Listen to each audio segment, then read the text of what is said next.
Detroit and the community since 1849. By Dodge, hurry into the Dodge 100-year event. See how good we look at our age. And by Dan and Oikos and Stonyfield Greek yogurt, too delicious to be nutritious. Back here in Cleveland, where we have an absolutely gorgeous afternoon for baseball. The Tigers wrapping up this 3-game series, hopefully with a sweep of the Indians. 75 degrees here at game time. Very little humidity. It is sunny, it is clear, and is about as perfect as you can get for baseball here in Cleveland. And Ian Kinsler is getting set to lead things off for the Tigers. Again, they go for the sweep after winning the first 2 games in the series. Their starting lineup presented by the Southeast Michigan Ford dealers, and it looks like this. It'll be Kinsler, Jackson, Cabrera in the top 3 spots. Victor Martinez, last 13 in Progressive Field, off the charts. J.D. Martinez remains red hot. He's in right. Nick Castellanos at third. Avila Romine and Rajay Davis rounded out today for the Detroit Tigers, and they are facing the right-handed offerings of Josh Tomlin. Expect the Tigers to come out very aggressive this afternoon against Tomlin.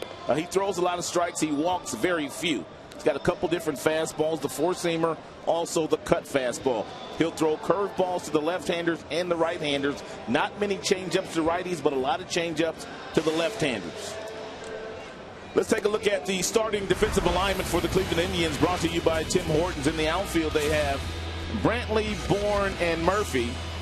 Up the middle, it is Cabrera and Kipnis, Chisenhall and Santana on the corners, and they have committed 64 errors as a team. And as you could imagine, they are ranked dead last as far as fielding percentage in the AL. Yeah, Yan Gomes behind the plate has 9 errors this year, and he did throw out a runner in yesterday's ball game. Terrific throwing arm, difficult to run on. And we'll see how the Tigers fare here this afternoon. Ian Kinsler batting .289, 3 for 9 in the series. And what great tonic it would be for the Tigers to sweep this series and then head to Texas after this one is complete. Tomlin ready to go to work. So are we. And the first pitch of the ball game is on the way today. And Kinsler fouls it off 0-1. Kinsler, Jackson, and Miguel Cabrera facing the right-hander Josh Tomlin, who is 29 years old, out of Tyler, Texas. Kinsler, 48 runs scored this year, tops on the Tigers team, and he looks at a ball outside. 1 ball, 1 strike. Once he gets on with the guys hitting behind him, he has more times than not been able to come around to score. Now Tomlin ready with the 1-1. Lifted in the air. Straightaway center field and shallow. Staring into the sunlight, Kipnis, tough play, 1 gone. Looks like it's going to be one of those afternoons, really not a cloud to be found up in the sky. Yeah, most of the middle infielders and the outfielders will be wearing glasses, and they'll have to fight that sunshine. So with 1 out, here is Austin Jackson again batting in the 2 slot in this ball game. AJ at .249. Career, though, good numbers against Tomlin, .364.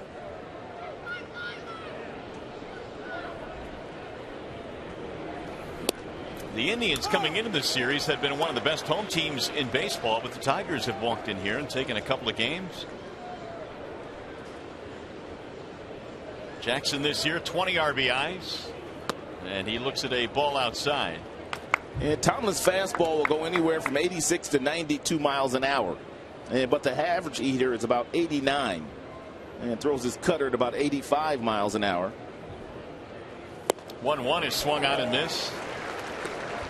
Yeah, that would be his 4-seam fastball there at 92.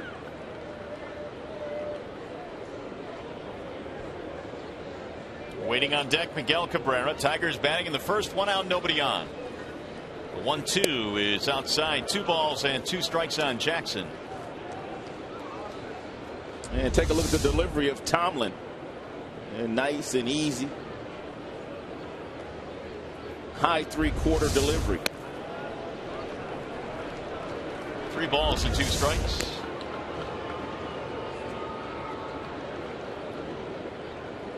That Phantom Cam gives you terrific shots.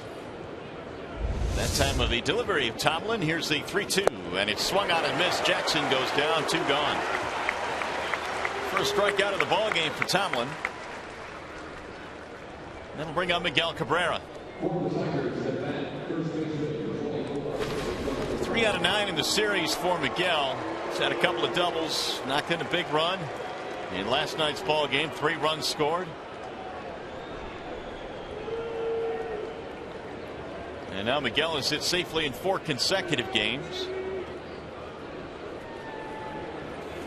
And he takes strike 1 in the outer edge as Cabrera looks back at Gabe Morales. It's going to be a long day for Tigers hitters if Gabe Morales is going to give Tomlin that pitch all afternoon. Here's the 0-1. That time a shade outside. 1 ball, 1 strike. Miguel, one of those guys that loves to stand as deep as he possibly can in the batter's box. That back foot nestles on the back chalk line. Here's the 1-1 swing and a miss. 1-2 on Cabrera. He's got an outstanding breaking ball here today.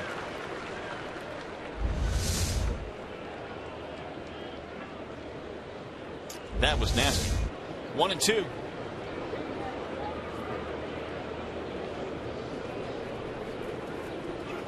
And Miggy looks at a ball low, and the count evens at 2 balls, 2 strikes. Tomlin wanted that one, and Miggy said, "Where'd you get that from? I haven't seen that pitch from you yet." Just a shade low. Here's the 2-2. Cabrera takes outside. He is full in the count now, 3-2. And should he reach, Victor Martinez lurking on deck. All 5 pitches that Miggy has seen, the fastball and the cut fastballs have been away from him, with the exception of the breaking ball, which was down and in.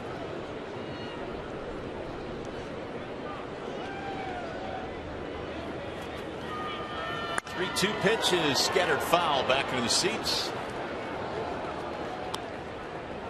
And Miguel stepped up in the 10th inning with a base open, but they elected to pitch to Miguel because Victor Martinez has been sizzling hot, and Cody Allen, who has been one of their better relievers, took the loss in that contest last evening. Miguel showing some emotion as well on that big clutch hit. He'll foul another one straight back. If you're Terry Francona, I wonder what you do if you get yourself in that same situation late in the game here today. Do you pick to Miguel, or do you simply put him on and play for the double play against Victor Martinez?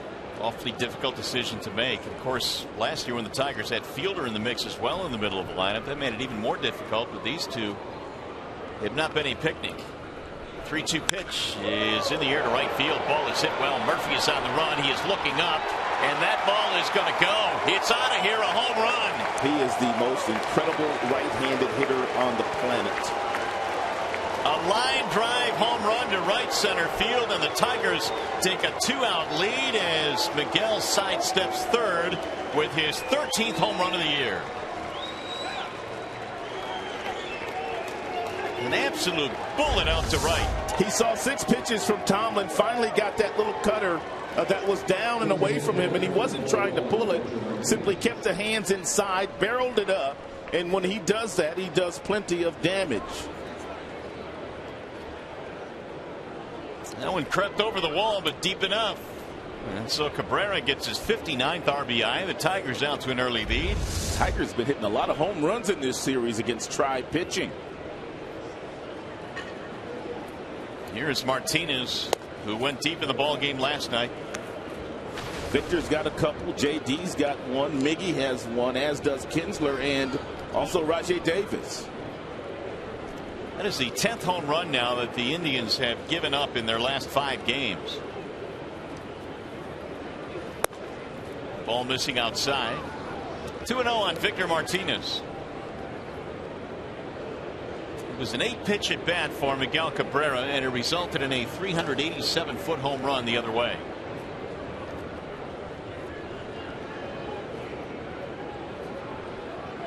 Here's the 2-0. 3 balls and no strikes on Victor. Martinez 3 out of 7 in the series.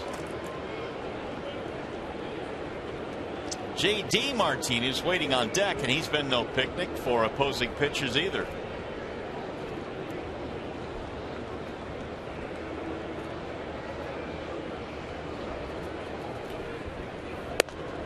And there's a strike in the outer edge. 3-1. Tomlin likes to move that baseball around quite a bit in his glove. I don't know if he's trying to throw the hitter off, disguise what he's doing. I think that's exactly what he's doing. Continues to move it around until he finds the right grip to throw the pitch that's been called for. Up and in, ball 4, and Victor gets a walk. And that walk to Victor Martinez was pretty much by design. Anytime you don't have to pitch to Victor, despite how hot J.D. Martinez has been, you don't mess with him. So here is J.D. batting an even .300 now. He's had a couple of home runs in the season series versus the Indians. 3 out of 6. And right now, Martinez an 11-game hitting streak.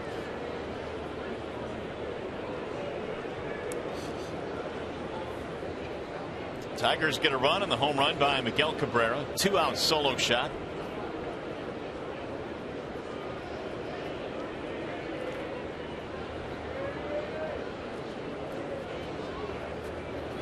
And J.D. takes the ball high, 1-0.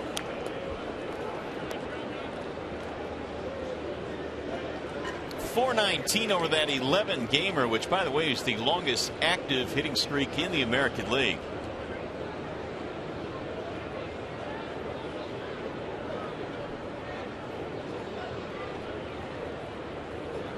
Here's the 1-0. It's in for a strike. 1-1 on J.D. Martinez. Torrey Hunter's still out of the lineup, and Torrey was quoted as saying the other day, well, you know what, this guy's been so hot that you got to continue to ride the hot hand whether I'm healthy or not. And Martinez has just been off the charts in the last week and a half. Tomlin ready with the 1-1. 1 ball and 2 strikes on J.D. It does help Torrey's hamstring heal. The fact that Martinez has been swinging the bat as well as he has. There is absolutely no need for Brad Ausmus to rush Torrey Hunter back. It's been a nice luxury, no doubt about that. Martinez out there in right field again today. Davis in left. 1-2. Tigers have a 1-0 lead on the Miguel Cabrera home run.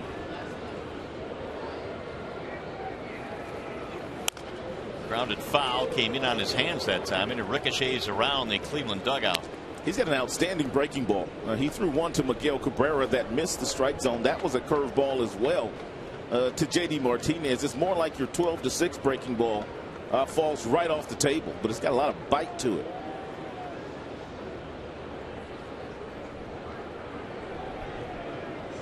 Tomlin making his ninth start, 10th appearance overall for the Indians this year. Look out, he backs him out of there. A pitch that missed inside. That one didn't bite enough. 2 balls, 2 strikes.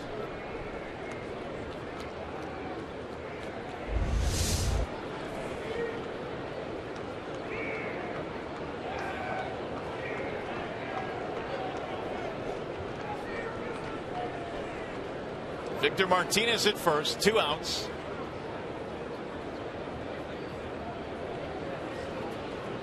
And the 2-2. It's low and away. 3 balls and 2 strikes. So it was looking like it might be a quick inning for Tomlin. He got a pop up from Kinsler, struck out Jackson, but now he will throw his 29th pitch of this inning. Here's the breakdown, and the ratio not good at all, 50-50.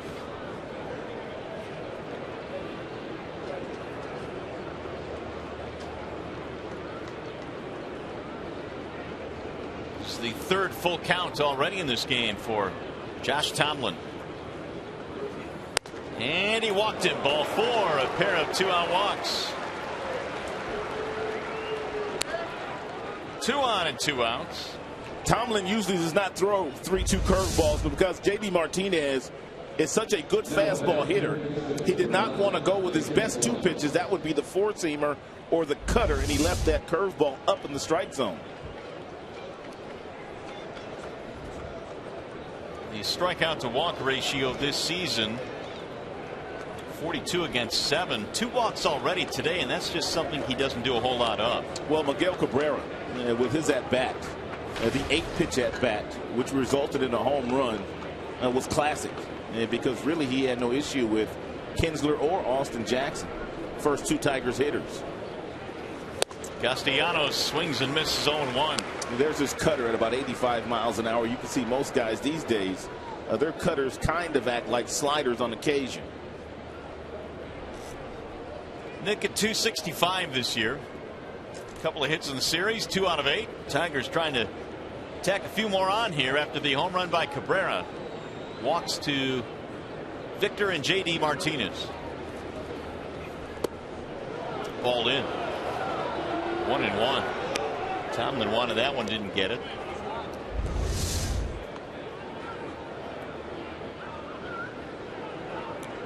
And the breaking ball was just a touch inside.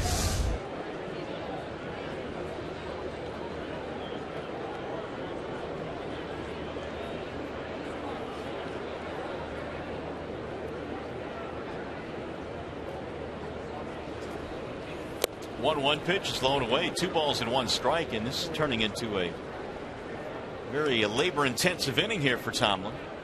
Not exactly the start that Terry Francona wanted to see his right-hander get off to.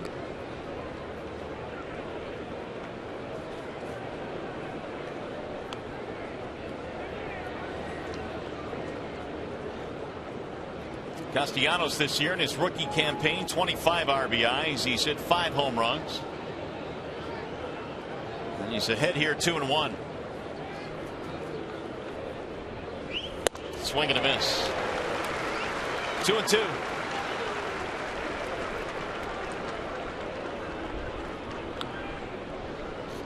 Tomlin's start of the year, AAA this year, was recalled from Columbus on May 6th and made a start that night against the Minnesota Twins and was really good. 6 2/3, gave up just 1 run, got the win.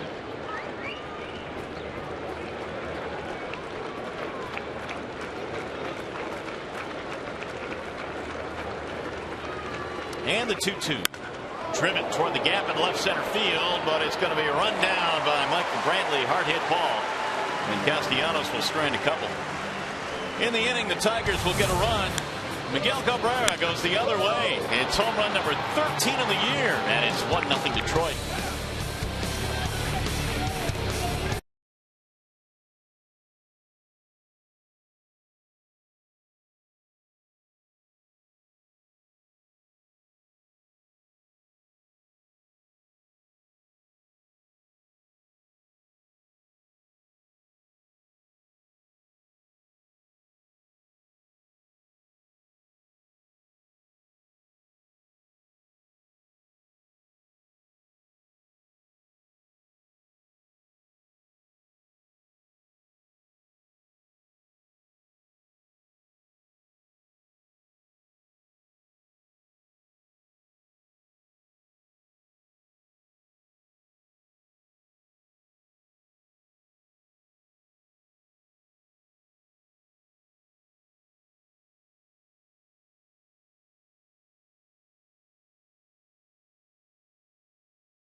On the Miguel Cabrera home run as we go to the bottom of the first inning, the Cleveland Indians will take their first swings, and their starting lineup presented by the Metro Detroit Chevy dealers. Bourne, Cabrera, Brantley, who has been really good at home this year. That's their top 3. Kipnis, Santana, Chisenhall in the middle of their lineup. Swisher, Murphy, and Yan Gomes rounding it out for the Indians, and they are facing the right-handed offerings of Max Scherzer, presented by Family Heating, Cooling, and Electrical. Hey, Max has won 8 games this year. He has lost 3 with a 3.84 ERA. Jeff Jones told me before the game it's going to be very important for Max to use his fastball inside to some of the left-handers and also keep the ball down in the strike zone. He did not do that 5 days ago against Kansas City, and they beat him around pretty bad.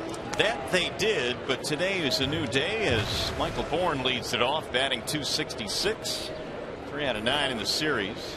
A Big hit last night, sending the game into extra innings. A 2-out single against Joe Nathan in the 9th inning. Yeah, those of you that have watched Max, you know he has a fastball that can get up to 97. He's got a good curveball these days. Warren fights that one off back. 1-2. He's always had a good slider and a changeup. He left college with those 2 pitches pretty much polished. Asdrubal Cabrera waiting on deck. Here's the 1-2. Just off the outside part of the plate. 2 balls and 2 strikes. Yeah, Max tried to go in the back door there, and already today Tomlin and now Max long stares in for the home plate umpire Gabe Morales. That one wrapped around the plate. Flared out of play.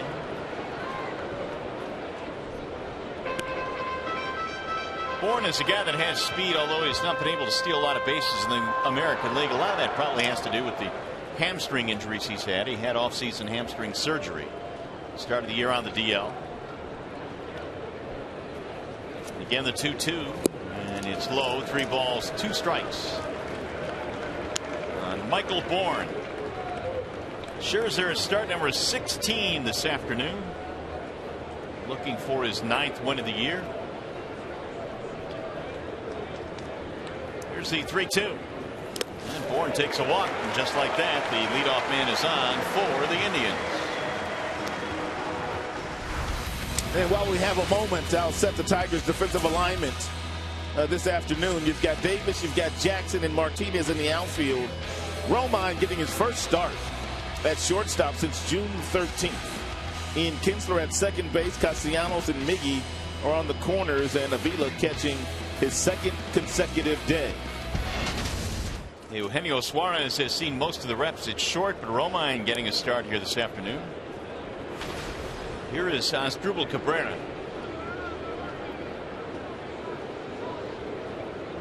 .257. Cabrera is having a nice series. 4 for 9. He's homered. And he swings and misses 0-1. Tigers got a run in the top of the inning on the home run by Miguel Cabrera. And the Indians now trying to answer.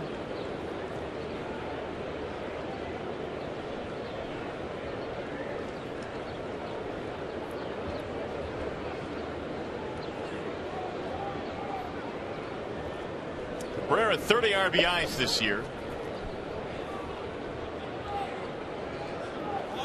Time call now. Scherzer taking as long as he possibly can to slow down Bourne at first.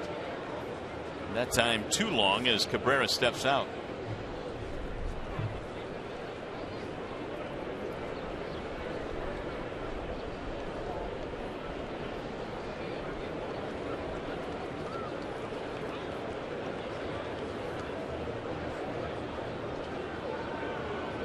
Here's the 0-1. Fouled off. 0-2. You brought this up earlier that Michael Bourne had run a lot when he was playing in the National League, but since coming to the junior circuit, he really has not stolen a lot of bases, but still, and from years 2008 through 2014, he still paces the majors in steals. Bourne said last year, and Rajay on that list as well, second. Bourne said that when he came over to the American League, they were paying so much attention to him that it was difficult as he was learning the American League to get good jumps. And so the numbers were down, but they still have not picked up. Now Max will throw back to first base. He also went on to say in that same conversation that teams were paying so much attention to him that they would lose their concentration toward that next hitter. And a lot of the hitters were able to do some damage because he was on first base.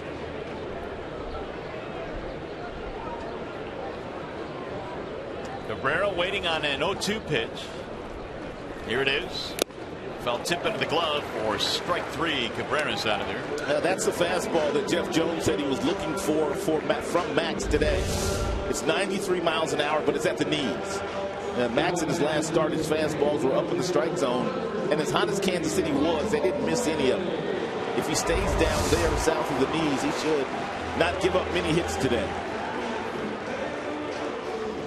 Here is Michael Brantley, who's having a fabulous season. .320 with 46 RBIs. Brantley's one of those guys who, when you look at his numbers against the elite of the league, and Scherzer certainly is that. I mean, pretty good, 286. He hits very well against Verlander as well. Coming off Player of the Week last week is Michael Brantley.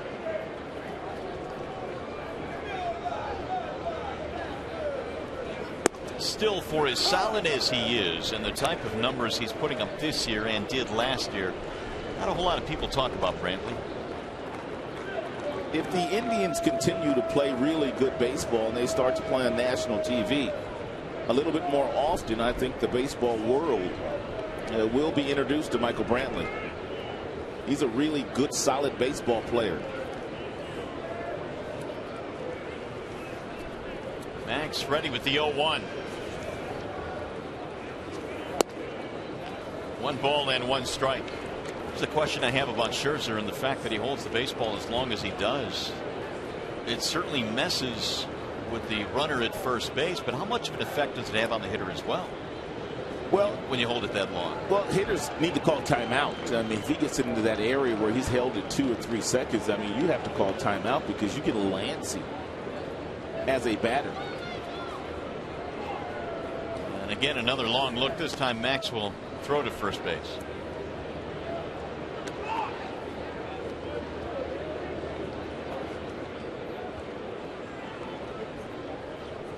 Brantley coming into this game batting .335 against right-handed pitching.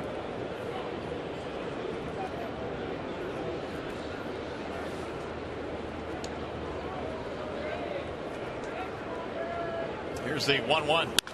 Lifted in the air toward right center field. That ball is going to get down. Base hit. Bourne had to hold on between first and second. Was not sure if Jackson could get to that ball. He will stop at second base. Michael Brantley just has a pure swing. I mean, here's a ball. It's a changeup that's down. He goes down and gets it, and his swing is so pretty. But take a look at the setup here. Very few moving parts. He gets that front foot set rather early, and because he gets it set, he's really good at hitting fastballs. But that was a good off-speed pitch that he went to the bottom of the zone to get there. And so the Indians threaten now here in the bottom of the first with 2 on, 1 out. Jason Kipnis will step in.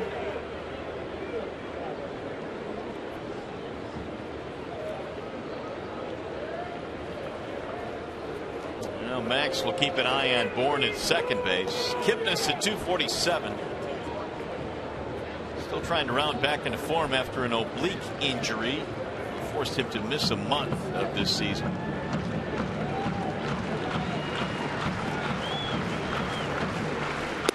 And Scherzer missing outside, 1-0. One more look at the Brantley swing. Kids at home, it doesn't get any better than this. I mean, you could draw a line right down the center of his body. Head stays behind the ball. Nice swing there by Michael. Strike called on Kipnis, 1-1. One thing we do know about the Cleveland Indians today, they are going to grind out some at-bats. They do not want to let the Tigers come in here and sweep them. Well, Bourne did a good job walking to start this inning off. Brantley has singled him to second.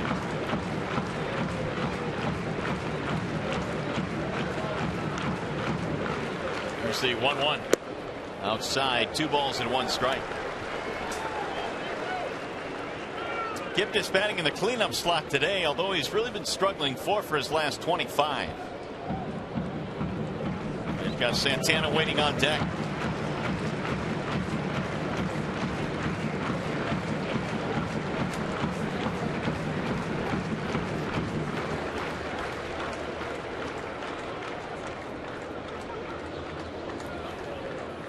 Swing and a miss. See, that was a great example right there. I mean, it's kind of surprising that Kipnis wouldn't step out there because Scherzer was taking so long. Some guys have better concentration than others. And if Kipnis would have felt like he had gotten himself in a situation where he couldn't react, he would simply ask for timeout.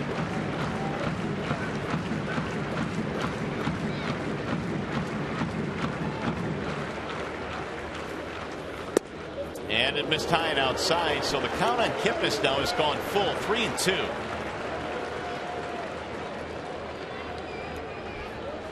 And decision time here for Terry Francona with one out. Do you start the runners against a guy that has the ability to strike out any hitter in baseball? And especially with Santana coming up next. He's been hot, but they might be on the move here. Runners hold, swing and a miss, and a good choice. Down goes Kipnis, 2 gone. It sure was a good choice by Terry Francona. Second strikeout of the inning for Max.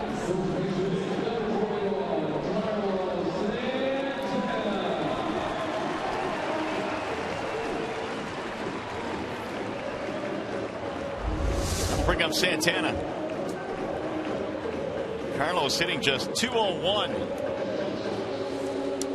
And here is the Bernstein advantage now, and certainly Max has had the Bernstein advantage over Santana over the years. How about 3 for 31?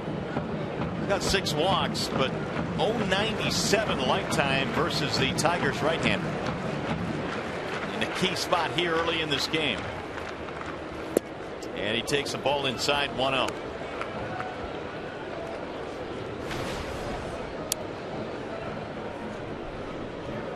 Santana's perked up a little bit, though, in the month of June. He's batting .340. He has needed to do so to get his average up over 200.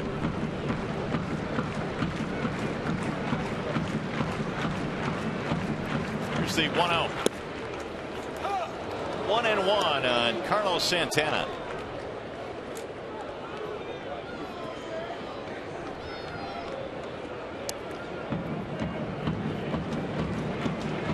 Santana, one of those guys that will certainly work in at bat. He sees about 4.5 pitches per plate appearance, which is one of the top marks in baseball.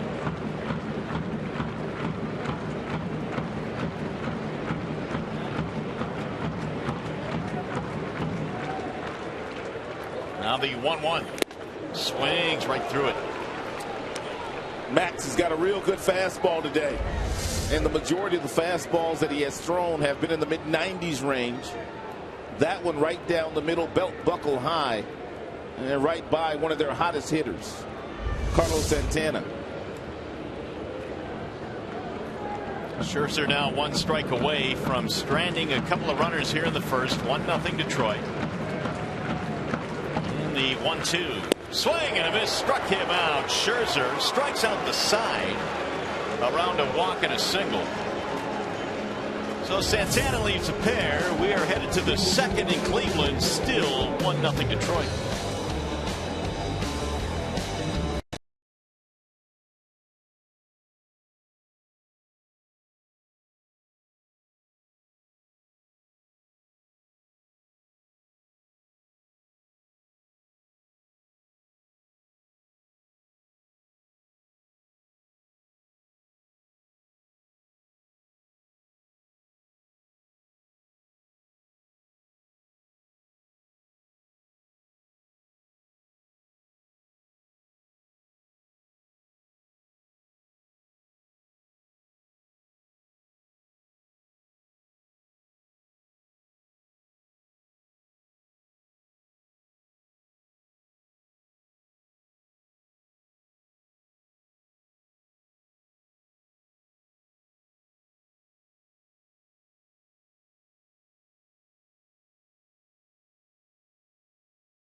And 1-0 is our score.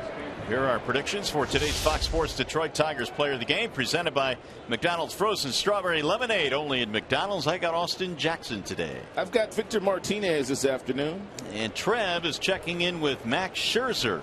who's already picked up 3 strikeouts in this contest. Tomlin's first pitch is a strike in the outside part of the plate. Alex Avila starting things off. It was a 34 pitch first inning for Josh Tomlin, and he would give up the home run to Miguel Cabrera. He also walked a couple of batters. Avila, Romine, Davis, bottom 3 in the Detroit lineup as Alex drops down a bunt, but foul third base side. No balls, 2 strikes. He has tried that a couple of times this year when opposing teams employ the shift. Victor Martinez has also attempted to bunt down that third base line for a base hit with the shortstop. Excuse me, the third baseman Chisenhall playing the shortstop position.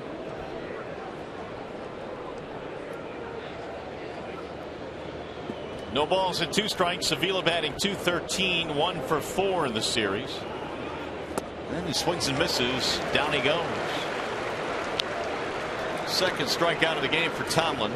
If you are the Tigers, you want to hit the fastballs early in the count that Tomlin is featuring, because this burst breaking ball is absolutely dirty today.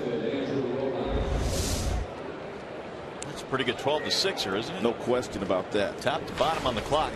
It's got a lot of break to it, too. Here is Andrew Romine getting the start at short today for the Tigers. Suarez sits down. And he pulls this one on the ground to second base. Long run for Kipnis, who straightens and throws him out.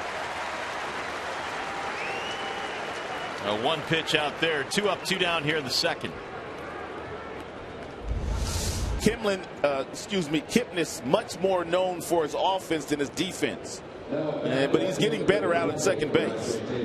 They drafted him as an outfielder and they converted him to an infielder. And they'll bring up Rajay Davis with 2 outs. Rajay taking his time getting into the box. There are a couple of quick outs made here.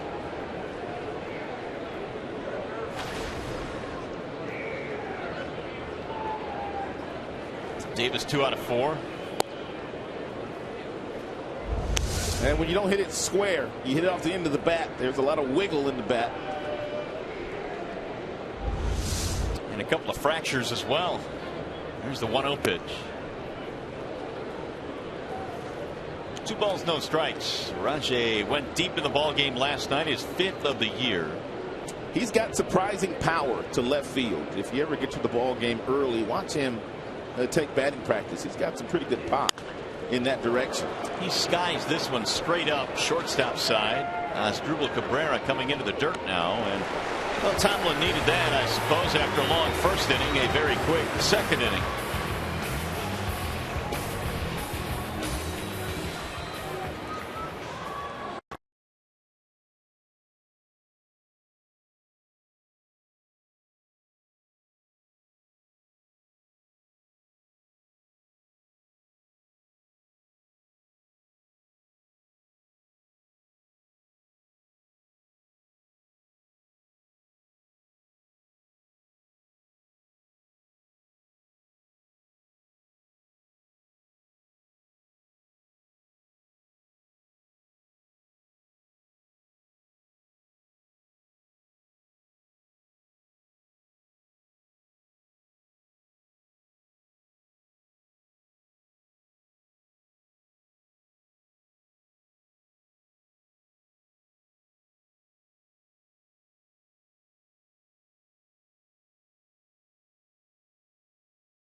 Honor. There's Kenny Lofton, some of the former Indians coming back And there's Omar.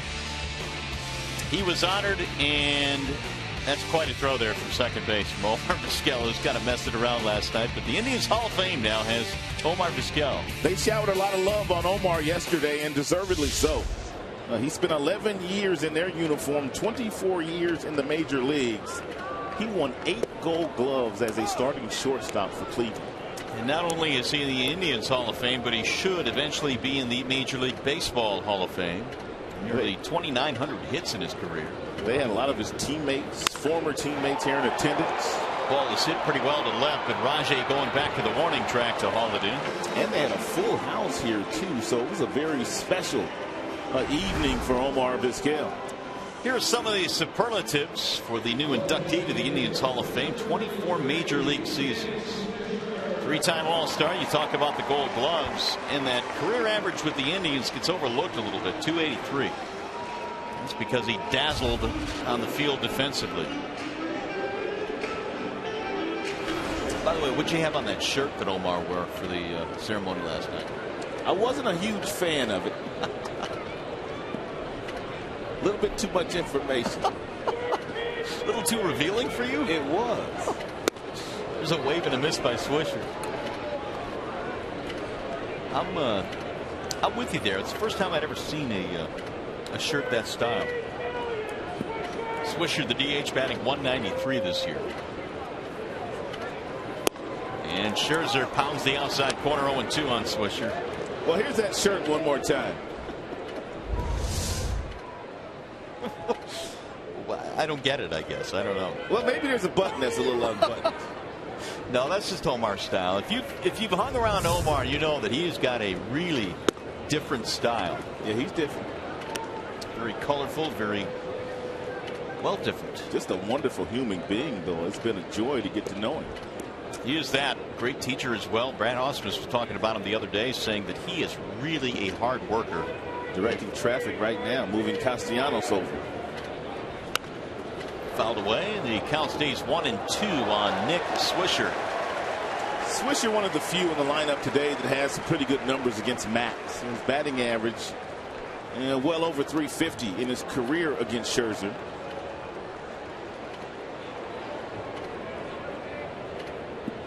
Five home runs this year for Nick. He is in a 1-for-20 slide right now. Swing and a miss. 1-for-21.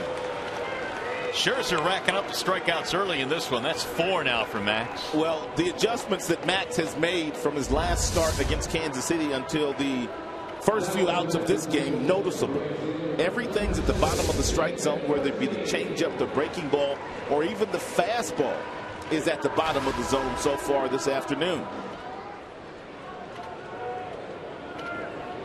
There's David Murphy with 2 outs. And it is ball 1 low. Scherzer works at a really nice pace as long as there's nobody on the bases, and then he will slow things down to affect the running game. Otherwise, he's pretty much get it and throw it. 2 balls, no strikes.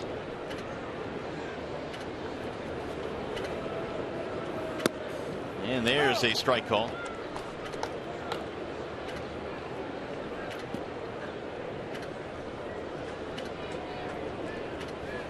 Here's the 2-1. Pulled on the ground at first, backhanded there by Miguel, and Scherzer covers for the out. 3-1 on the putout, a 1-2-3 inning. There he is, the fashion trendsetter, Vizquel.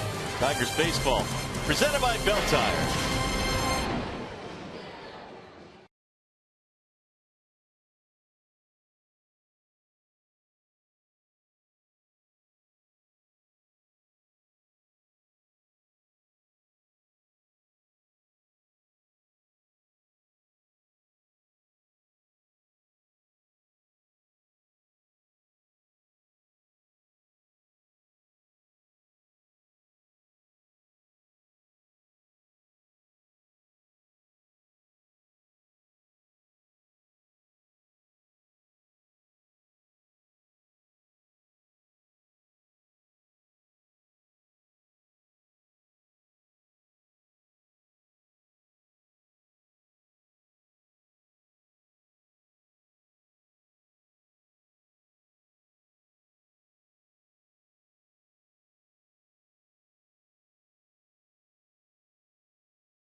tweet your photo using hashtag Detroit Fan Photo for a chance to have it shown in an upcoming game broadcast. Brought to you by AT&T. Detroit Fan Photo is the hashtag. And here come the Tigers now as we travel to the top of the third here in Cleveland. Tigers on top by a run. The Miguel Cabrera home run the difference. Here's the birthday boy Ian Kinsler celebrating a birthday this afternoon. He'll be followed by Jackson and then Cabrera. And Kinsler hammers one down the left field line. This will be extra bases. Going to roll all the way to the wall. Brantley picks it up. Not before it's a leadoff double for Kinsler. If you weren't with us at the top of the hour, we told you that the Tigers would swing early and often against Tomlin because he walks very few. Now, there's a fastball that Ian Kinsler pulls his hands in nicely close to his body, and that's the only way that you're able to keep that ball fair. That is a really nice swing by Ian. You can tell when a guy squares it up on that phantom cam, there is no wiggle at all in that bat. And he popped up his first time up, and we might compare those swings a little bit later on in the game, but his first time up, he dropped that back shoulder drastically, did not drop the back shoulder on that last swing. Now Jackson is up there with the leadoff two-base hit. It's good to see Ian get hot, one, for his team and their success, but two, Tigers' next stop will be back in Texas, where Ian Kinsler played for the Rangers for a number of years.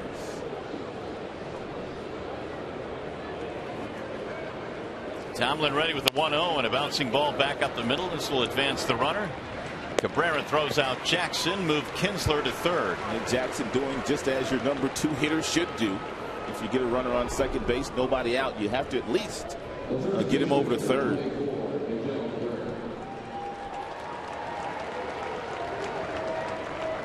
So here is Cabrera, who drilled an opposite field home run in his first at bat, 13th of the season. He had a couple of doubles in yesterday's ball game, including the eventual game winner, and now the home run today.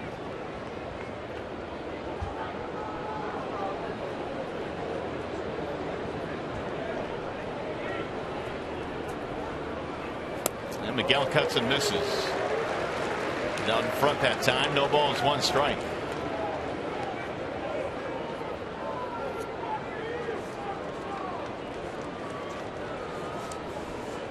Highest averages with men in scoring position. Nobody has been better than Miguel Cabrera. He is at over 400 this year. 403. Chisenhall of the Indians on that list. The 0-1. Bouncing ball. Left side of the infield, going to find a hole. Base hit, RBI for Cabrera. Second run driven into the afternoon. Cabrera, the shortstop, was shading Miguel Cabrera over toward the hole. And Miguel Cabrera hit a ball right back toward the shortstop position that Cabrera usually makes, but you can see where he starts. And Miguel able to sneak one right past him after the dive to drive in Ian Kinsler.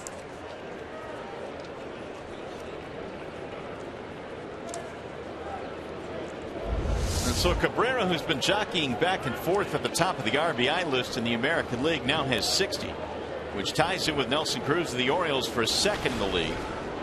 Encarnacion has 62 of the Blue Jays. And here is Victor Martinez. 1 on, 1 out. Victor wasn't given a whole lot to hit in his first at bat. He drew a base on balls.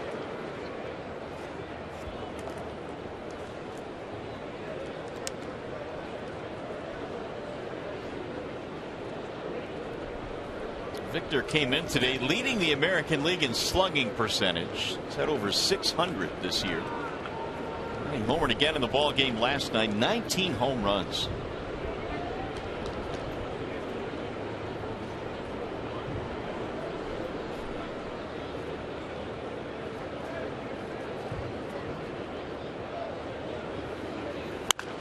Grounded foul, and now Martinez quickly in an 0-2 hole.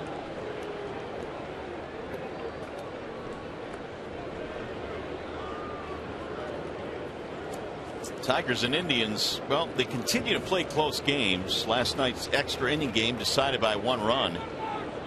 And 6 of the 7 games this year have been decided by 2 or fewer runs between these two clubs. Tigers trying to sweep here after being swept the last time they came to Cleveland.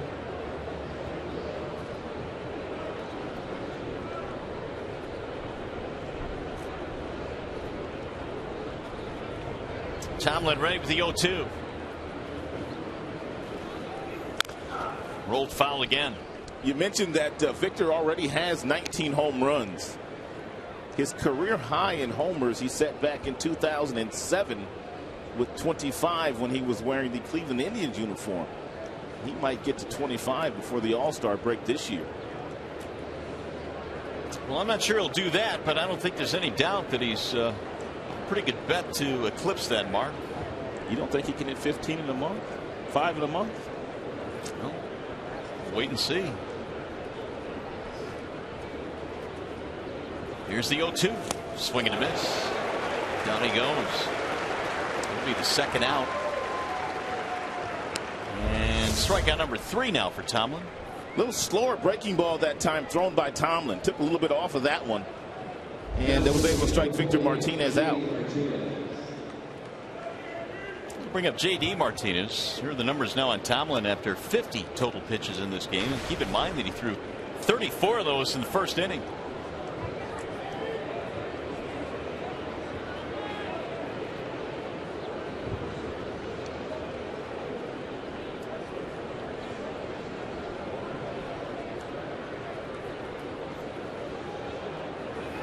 J.D. cuts and misses. Martinez had a base on balls in the first. He's trying to extend his 11-game hitting streak, which is the longest current hitting streak in the American League.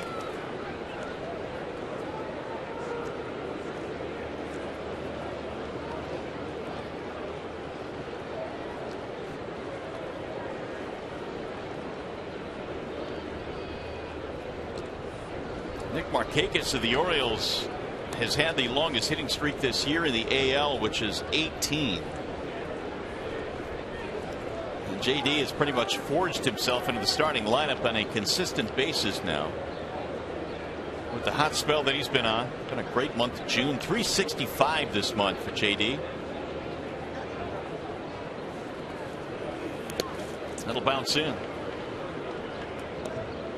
1 ball and 1 strike.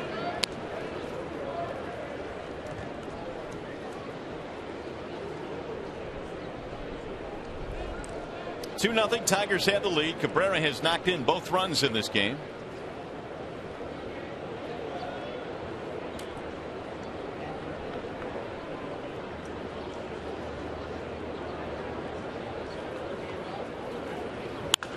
Pulled on the ground to third. Nice easy hop there for Chisenhall, who will get the force at second to retire the side. So the Tigers add another. Ian Kinsler got it started with a leadoff double. And 1 out later, Miguel Cabrera singles him in.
As we go to the bottom of the third, and with more news on one of the newest Tigers, check in with Trevor Thompson.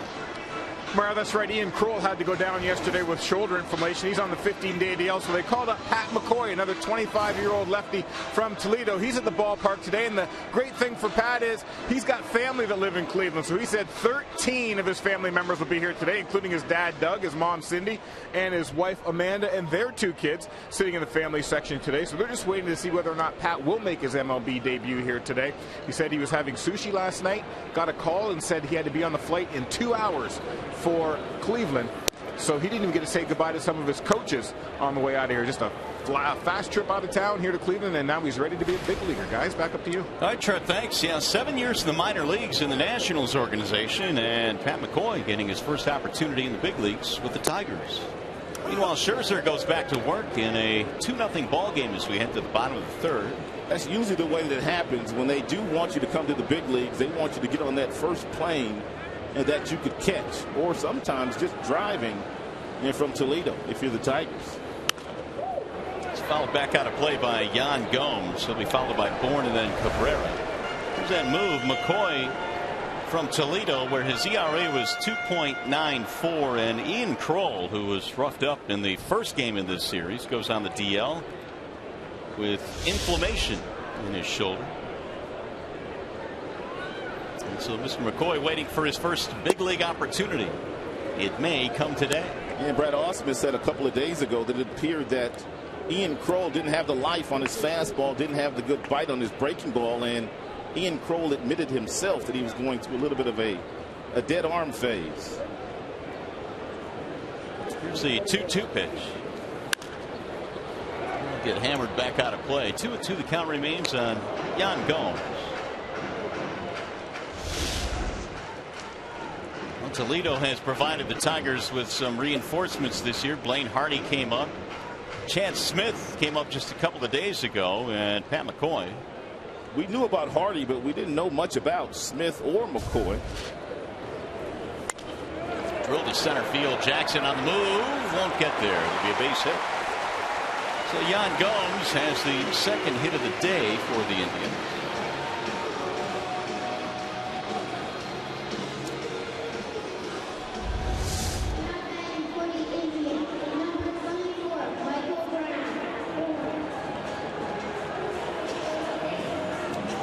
Bring up the top of the lineup now, Michael Bourne. Tribe got a single back in the first inning when they put 2 on against Scherzer, but then Max would end up getting a couple of strikeouts. Scherzer struck out the side in the first inning and then had a 1-2-3 second. Puts the ball low, 1 ball and no strikes.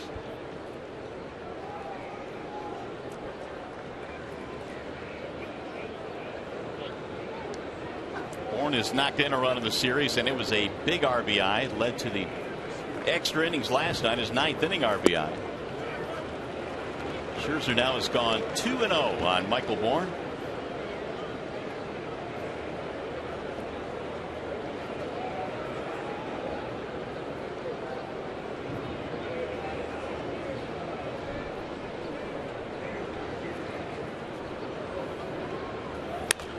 Slap back out of play, and the count goes to 2-1.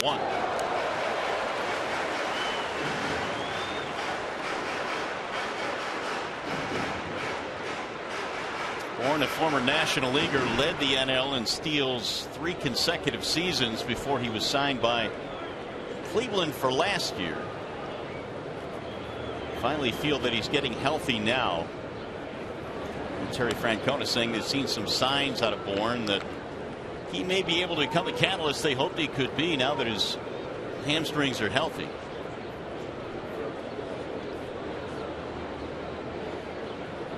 Max ready with the 2-1 pitch.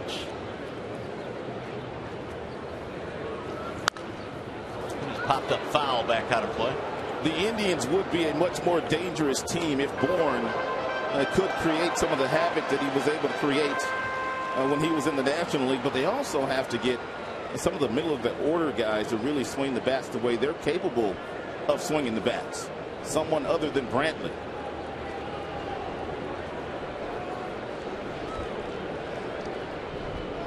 There's Swisher, and he would be an example of that. Swisher just has not had nearly the type of year they had hoped. Power numbers down, average way down. Max missing way outside that time. The count now is going to go to 3-2 on Michael Bourne. Indians staying in the race. And in fact, they came into play 4 games behind the Tigers. So really everybody's still pretty bunched up, although Chicago now has fallen 6 behind in the Central. And he checked it, ball 4. That is outside. And now the Indians have the first 2 men aboard. And let's go back to the studio now. Check in with Justin White.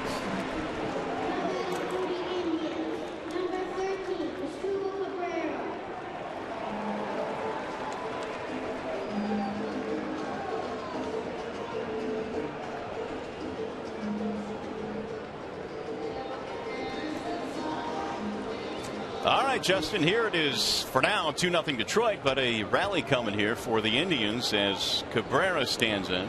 Joe Nathan also going back to Texas, a place where he pitched the last couple of years. Cabrera batting .257. And Scherzer struck him out of the first inning.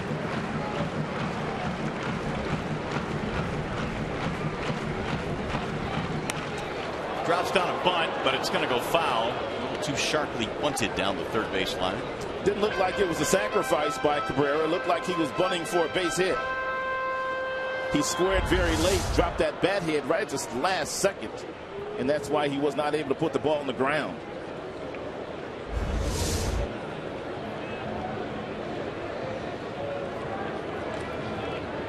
Asdrubal Cabrera's last sack bunt September of last year, so he does not have any this season. He's hit 8 home runs. He's knocked in 30. And he takes a ball inside, and the count now goes to 1 ball and 1 strike. Max has done a little bit more of that here today against a lot of these left-handed batters. He's gone inside aggressively with that fastball.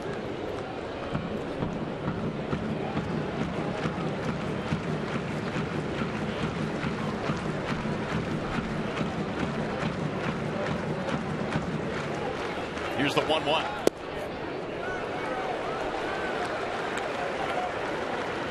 Scherzer now about to throw his 50th pitch of the afternoon. And he's falling behind Cabrera, who is the longest tenured player on the current Indians team. Trying to do something about a 2-0 deficit here in the third. And he pops it up foul, back out of play.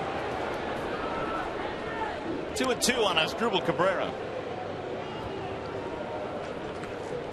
Cabrera this year has struggled defensively. He's committed 13 errors.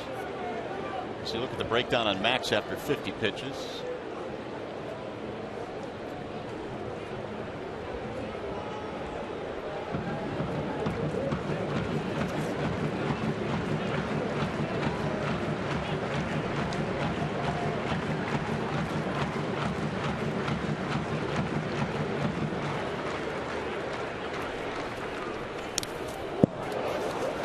Errors that Cabrera has made this year now have people clamoring for Francisco Lindor, one of their top prospects, an infield prospect, but they've been clamoring for him for a couple of years now. They will be able to insert him into that position next year if Cabrera leaves as a free agent. Vila goes out to the mound now to have a chat with Max Scherzer. Here's what's shaken in the American League Central. The Tigers, after falling a game and a half behind Kansas City, now with a game and a half lead over the Royals, and the Indians 4 back. Royals had that 10-game winning streak snapped by the Tigers, and they have lost the first 2 games of their series to the Seattle Mariners at home. Here's the 2-2 again. Vila had that one go right by him, and I believe it drilled the home plate umpire Gabe Morales. Good thing he's got that chest protector on.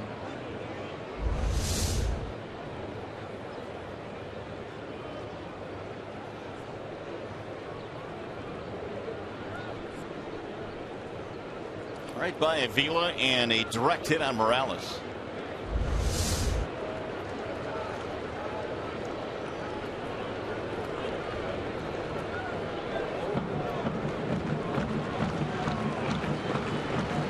Two and two. Leadoff single by Gomes and a walk to Michael Bourne.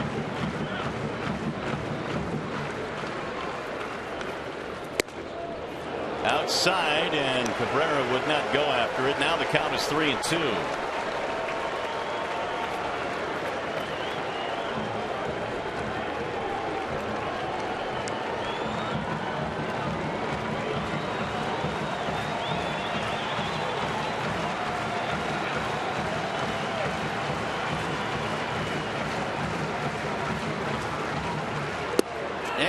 Strike three. Cabrera doesn't like it, and he's going to have a little chat now with Morales. Big strikeout there for Max. Scherzer has just picked up his 5th. And Max threw him a 3-2 changeup, which started up in the strike zone. The knees buckled of Cabrera, and he also bent his knees just a little bit, so he didn't really get a good look at this baseball. It looked like it was right down the middle, just a shade above the belt buckle. Big strikeout for Scherzer. One gone now, and that's going to bring up Michael Brantley, who already has a single in this game. Second time today he's got Asdrubal Cabrera looking at strike three. Now Brantley, who's hit safely in 10 of 11, and his hitting streak snapped yesterday, and he pops this one up. Shallow left field. Romine calling for it, and there is out number 2. That is a huge out off of the bat of Brantley, who is one of their better hitters with runners in scoring position.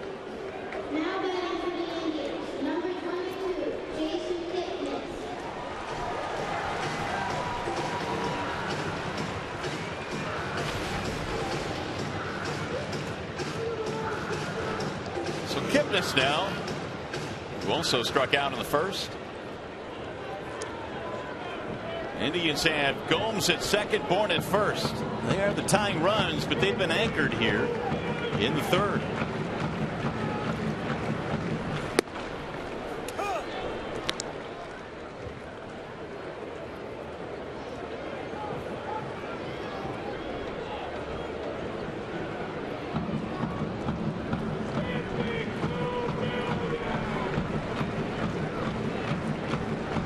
Here's the 0-1.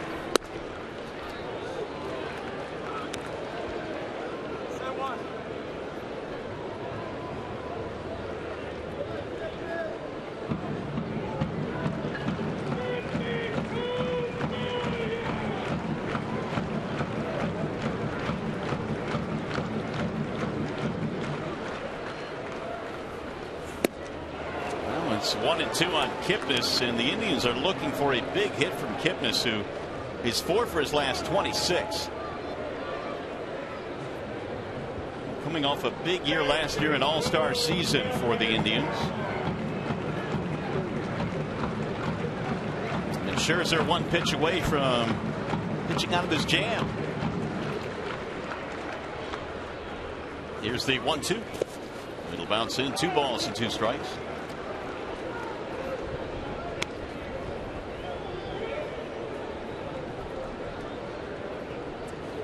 Waiting on deck, Carlos Santana. The Indians had 2 men on in the first inning, 2 men on here in the third. It's 25 now for Max here in this third. And the 2-2 lifted back out of play.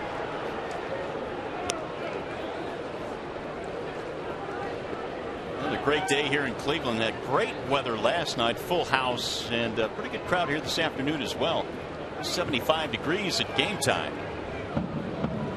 But the Indians have not given their fans much to cheer about. Tigers have won the first 2 and lead here in game 3, 2-0.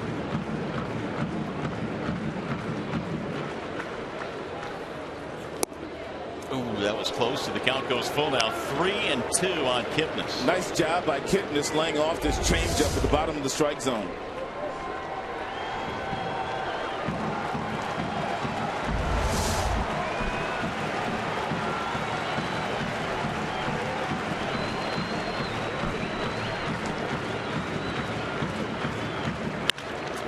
ball to second.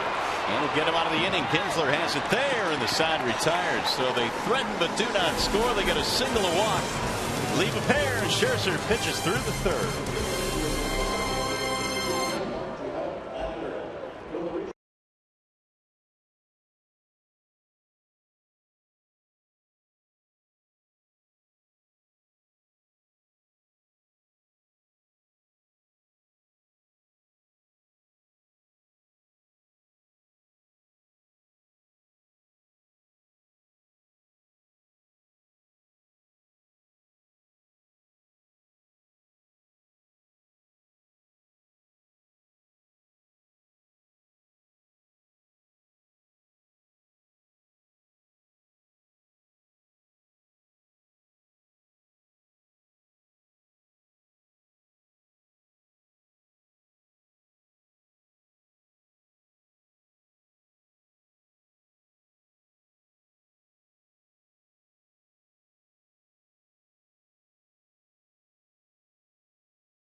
Here in Cleveland, just a reminder as you enjoy a cold one to look forward to Miller time later in today's game, brought to you by Miller Lite.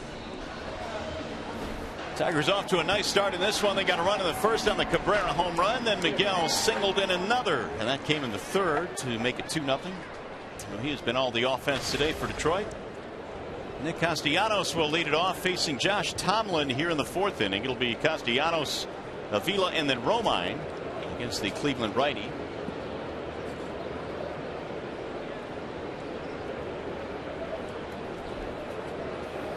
And Castellanos looks at a strike.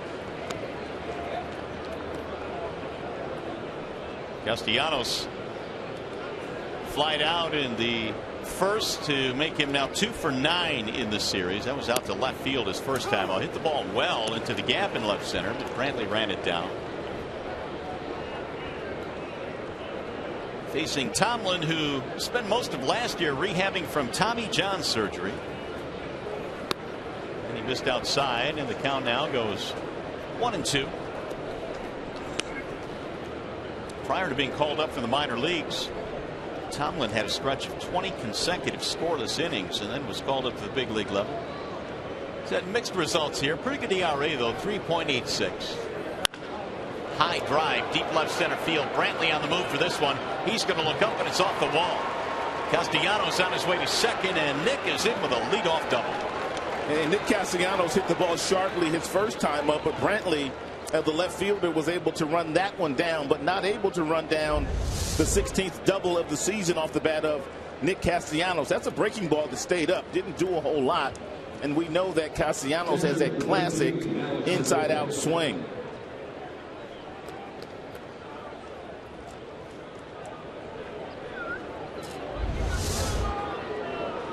Tigers now have their 4th hit in this contest.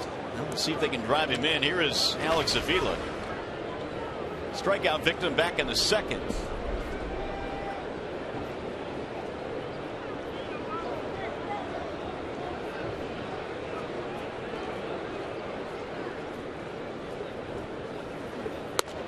Ball one high from Tomlin.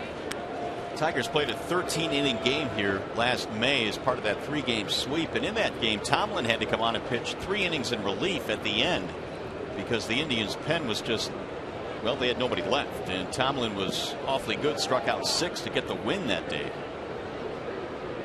His only relief appearance of the year. Here's the 1-0. And a wave and a miss. 1 ball, 1 strike on Avila.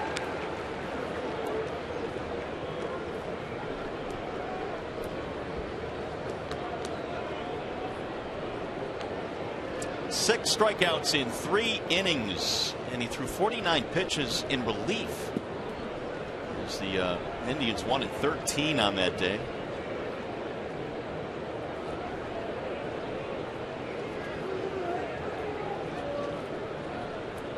Here's the 1-1, and it's in there for a strike. 1-2 the count.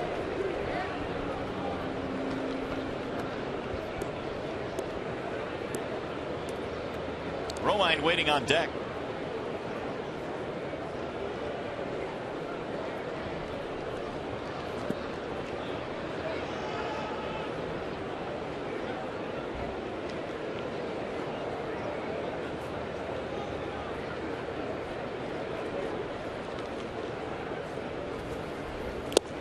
Into the glove, strike 3, tipped it, and that is the first out. Tomlin, another strikeout. That'll be his 4th of the game.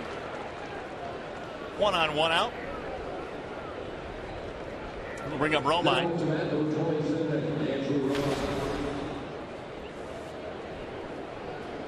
Andrew grounded out on the first pitch he saw back in the 4th, or the 2nd rather, a 4-3 ground out. It had been a while since Romine started a game. June 13th was his last start. He has since come on as a defensive replacement, but Suarez took his playing time and his at-bats. Eugenio getting the day off today. Romine has had to spend a lot of time in the batting cage, trying to refine both sides of the plate, even though he has not gotten much playing time.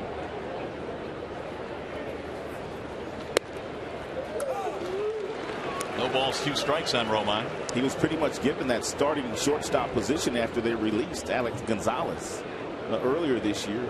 Danny Worth also got some reps, but Romine was playing the remote majority of the time. And the 0-2.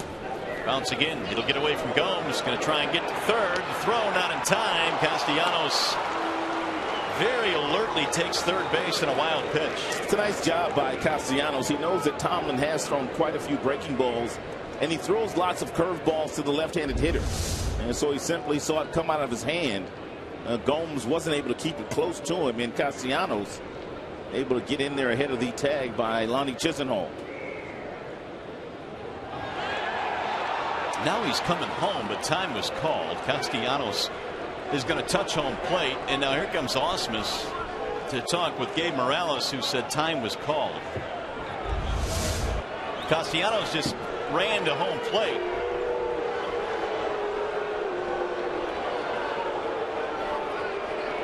Jerry Meals coming in now from his first base position to get in the face of Brad Ausmus.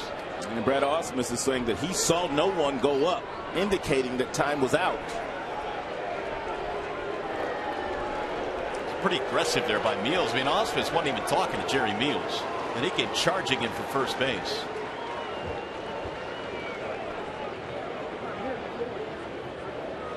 Infield is in. 1-2 on Romine.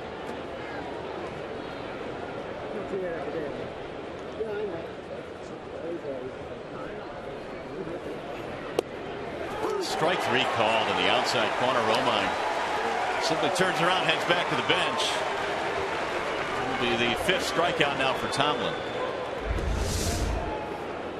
He got Avila on a fastball. He got Romine on a breaking ball. We'll bring up Rajay Davis.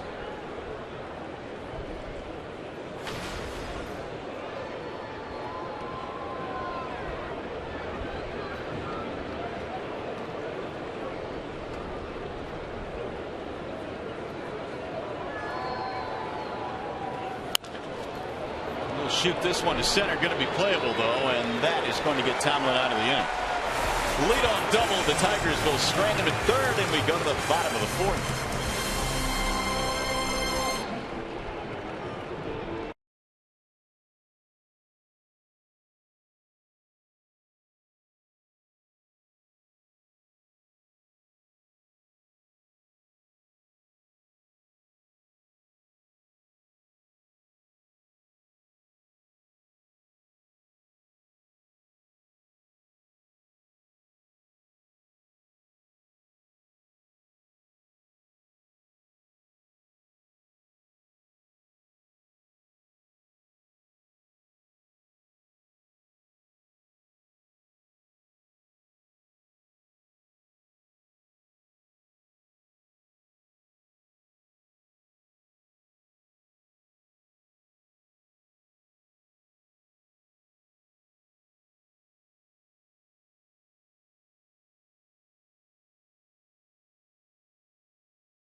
pitch thrown by Josh Tomlin. There's the time call right now by the home plate umpire. And then all of a sudden Castellanos takes off toward home plate because he didn't see the umpire calling timeout, but the umpire clearly had signaled timeout with that visit by Yan Gomes, the catcher, out to the pitcher's mound. But that's good aggressive baseball by Castellanos. He must be watching a little bit of Rajay Davis these days. Here's Santana to start things off. And he looks at a ball inside. Santana, Chisenhall, and Swisher here in the bottom of the fourth. Max continues to go inside aggressively with the fastball, but he's missing with most of the fastballs that he's throwing inside.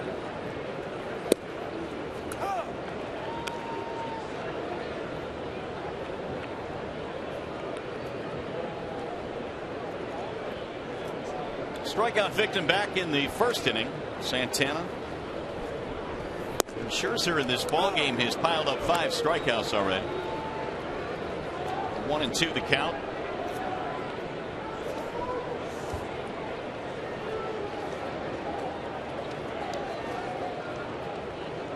Max's strikeout high this year is 10. He's done that a couple of times. He's also had a couple of 9 strikeout games. The bouncer to second base, routine there for the birthday boy Ian Kinsler, who turns 32 today. 1 out. The Tigers host the Tampa Bay Rays July 4th at 7:08. First 10,000 fans 21 and older receive free Tiger Stars and Stripes tumbler.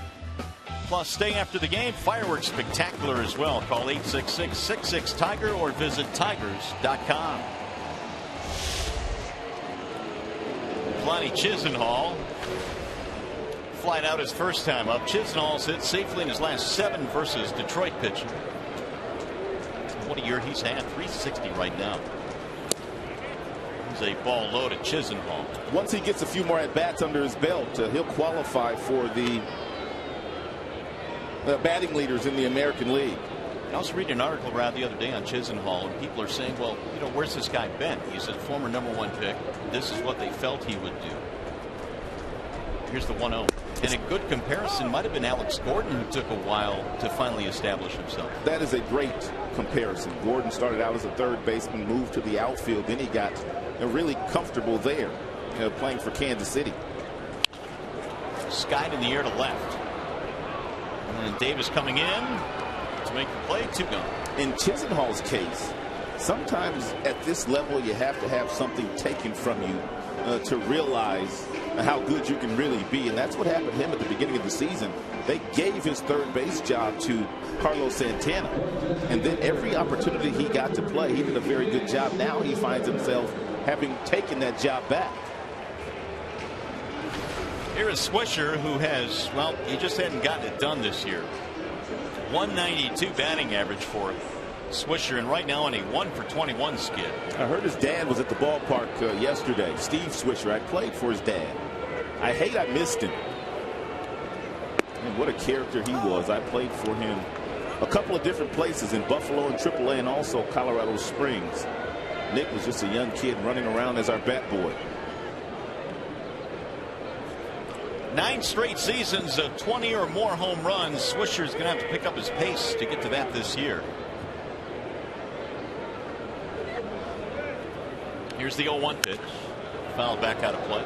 Max has been able to throw that fastball right around 93, 94, right by Swisher. But not only Swisher today, but a lot of these left-handed bats that Terry Francona has ran out there this afternoon against Scherzer.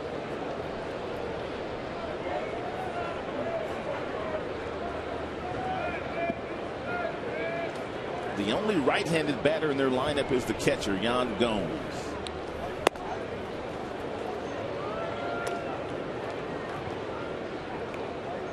Swisher signed with the Indians last year. He was born in Columbus, went to college at Ohio State. We won't hold that against him. Last year with the Indians, hit 22 home runs, 63 RBIs. Nick Swisher broke into the big leagues for the Athletics. He pulls this one foul down the right field line and back into the crowd for a Sunday souvenir. Should Swisher reach, David Murphy waiting on deck. Max in search of another 1-2-3 inning. He had one of those back in the second.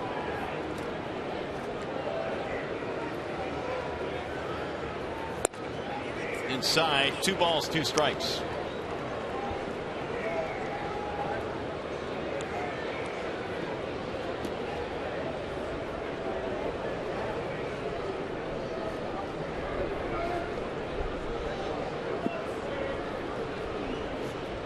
Max had a 28 pitch third and a wave and a miss, but a much different fourth. A 1-2-3 fourth inning. Scherzer now 6 punch outs.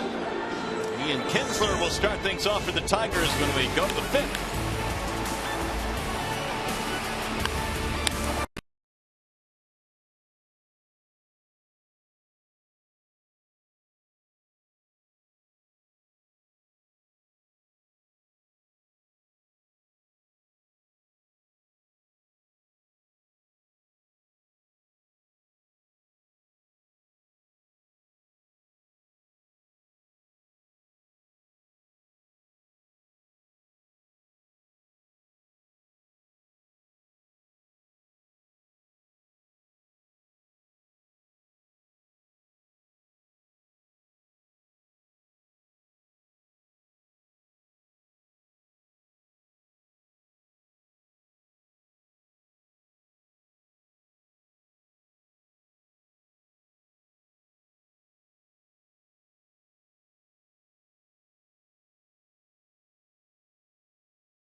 The top of the 5th here, trying to complete the sweep of the Cleveland Indians. Tigers got a run in the 1st and then one more in the 3rd, thanks to Miguel Cabrera, who's knocked in both. And the top of the order coming up, we'll see Cabrera in this inning. It's Kinsler, Jackson, and then Miggy. Tomlin brings it home and it's hammered to left field, but it's going to hook foul. Let's take a look at the first at bat today. Ian Kinsler on the left, where he popped up, dropping that back shoulder. He's been fighting that quite a bit this year. Second at bat, he whistles a double down the left field corner, but look at the back shoulder here, how it drops and then how it stays a little bit more firmer through the swing on the second swing, which result in the double he had earlier. Here's another drive to left, but again he got out front. Ian's always been known as one of those drop and drive guys. That means dropping that back shoulder, and he elevates the baseball. He does have quite a bit of power, but last year with their hitting coach in Texas, Dave Magadan, he wanted to make some adjustments. He was tired of popping up. He wanted more ground balls. He wanted more line drives. And the way to do that is to make sure those shoulders stay as parallel to the ground. There's a nice job there. It'll be the second hit of the game for Kinsler, who has a single to go with this double. He did it perfectly this time. Look at him climb the ladder and get on top of this ball here. Strong top hand. Doesn't drop the back shoulder at all. They stay parallel. That is a beautiful shot there. And if he can do more of that, not only on the balls up, but balls down in the strike zone, he'll get that batting average back up to where he wants it. Now Jackson, who advanced a runner with a ground ball back in the 3rd. He struck out in the 1st. Took a nice long look down at third base coach Dave Clark. Relayed the signs. And there goes the runner. Huge jump and no shot for Gomes. Kinsler had about 4 steps before Tomlin even brought the ball home. This combination right here is nearly impossible to run on. Tomlin's only yielded 1 stolen base all year, but Kinsler had him timed perfectly. He took off and Gomes couldn't even make a throw down to second base.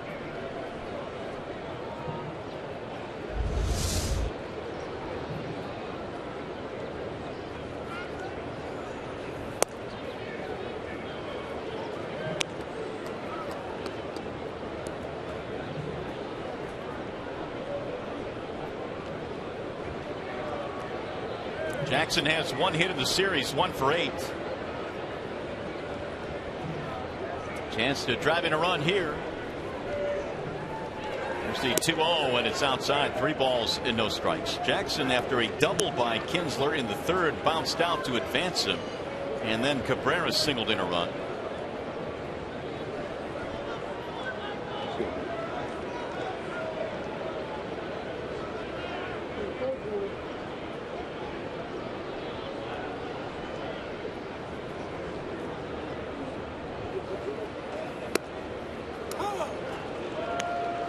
Taken all the way there. 3-1 on Jackson.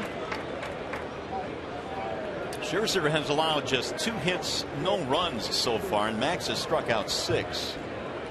Tomlin gave up 1 in the 1st, 1 in the 3rd.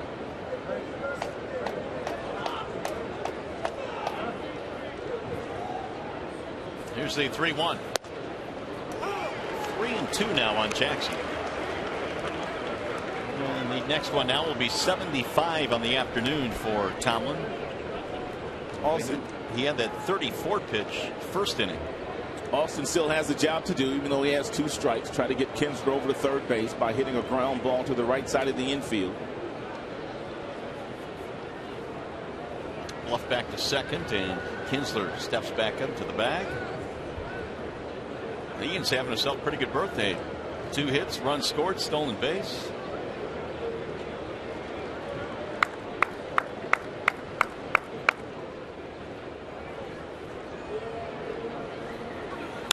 Jackson lines one to right field, base hit. Kinsler will get to 3rd and stop there, and Austin with his 1st hit of the day.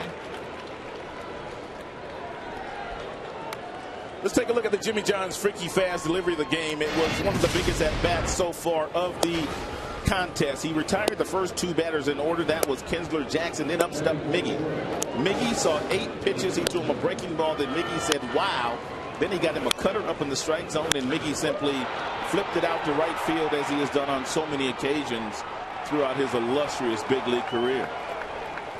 60 RBIs now for Cabrera, which puts him 2nd in the league behind Edwin Encarnacion. Outstanding at bat there by Austin Jackson, simply giving himself up, trying to get something on the right side of the infield, which he did by getting a base hit. Still nobody out. 1st and 3rd. Throw back. Jackson back in there. Not many guys will attempt to run with Yan Gomes behind the plate and Tomlin on the mound. Kinsler got lucky there. He took off very early. Tomlin continued to throw the ball home, but Yan Gomes really takes the back seat to very few in the American League as far as that cannon he has throwing the ball down to 2nd base. There's some action now in the Cleveland pen. You saw Kyle Crockett beginning to heat up. Here's the left-hander.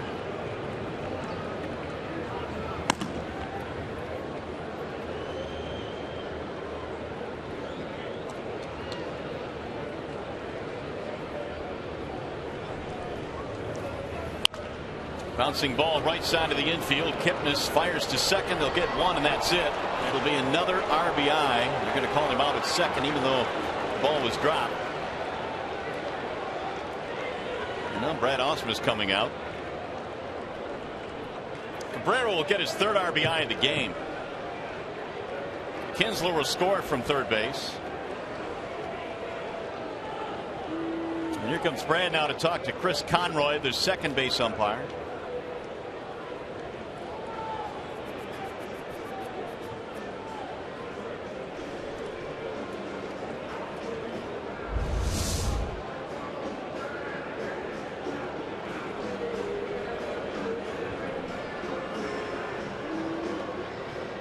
I guess Brad was arguing that Cabrera really never had a handle of the baseball after getting the feed from Kipnis. Oh, he's got a point. Yeah, he really did. He never caught that ball. He never caught the ball. I mean, there's a difference between catching it and then missing or bobbling it on the exchange, but he never had it. They're going to challenge it, so we'll see what they say in New York at the command center.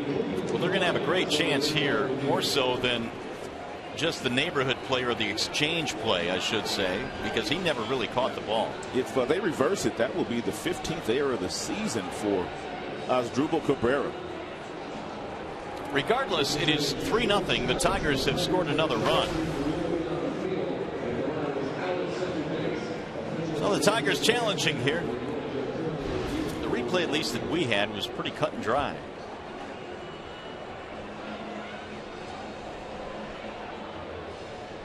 Never had any type of control. Yeah, that didn't take long, did it? Yep, never had the ball, he's telling Terry Francona. So replay shows clearly that Jackson was safe. And Terry Francona, he saw the same replays that we were looking at, and he's not going to even come out and have a conversation with any of the umpires.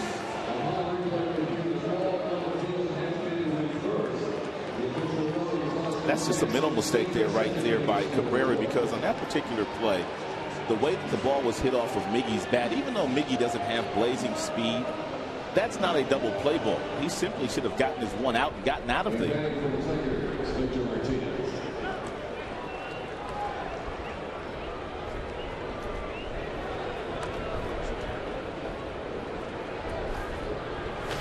So an error is charged to Asdrubal Cabrera. That's going to be his 14th error of the year.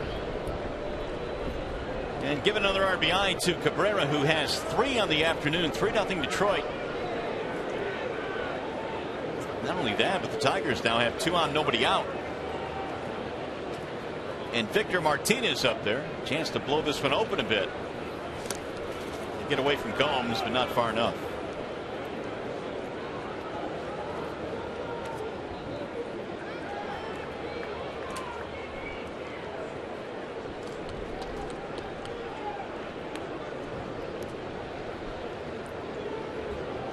Strikeout and a walk for Victor Martinez.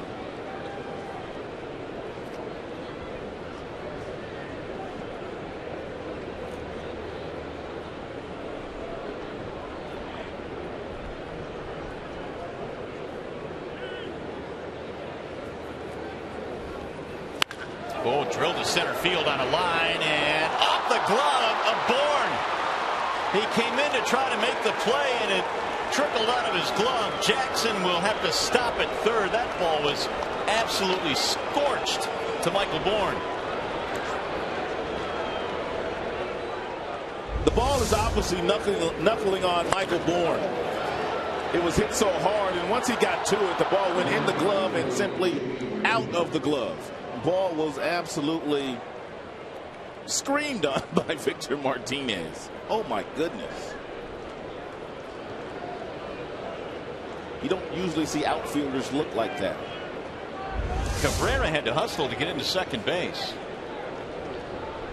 So that's going to load him up. Man, is Victor hitting the ball hard these days. J.D. Martinez now with the bases loaded. And he drives one to center field. Bourne is on his horse, still going back over his head. Up against the wall. Jackson scores. Cabrera scores. Victor holds at third.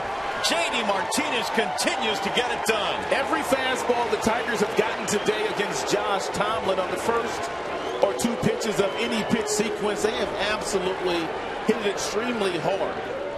Bourne in center field has very good speed, but not able to get back on this line drive off the bat of J.D. Martinez. J.D. Martinez just continues to sizzle. RBIs 26 and 27 for J.D. And the Tigers lead 5-0.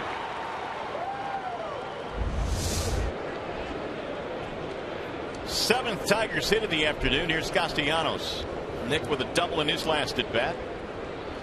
Infield in a couple of steps. Ball 1 missing outside.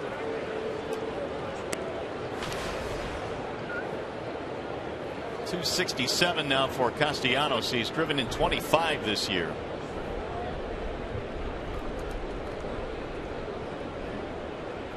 Two errors in the inning for the Cleveland Indians.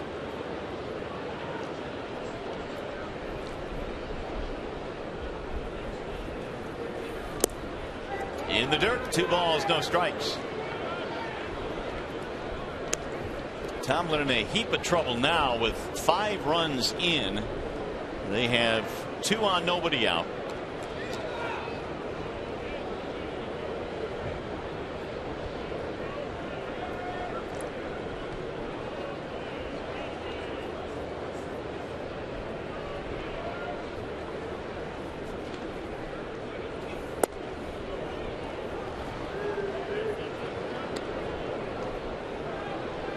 It's 3-0.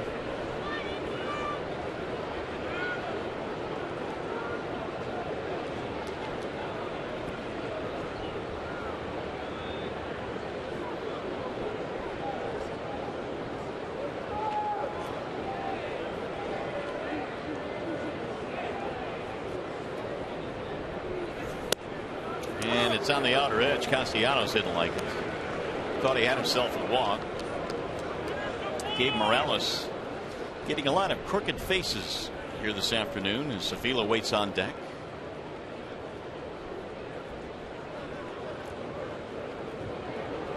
Inning started with a single by Kinsler. He then stole second without a throw. Jackson base hit. Cabrera's ground ball resulting in an error by the shortstop Asdrubal Cabrera. Swing and a miss. 3-2. And then a couple of balls that were tattooed. One off the bat of Victor Martinez. The other off the bat of J.D. Martinez. Tigers showing some life in their lineup in this series.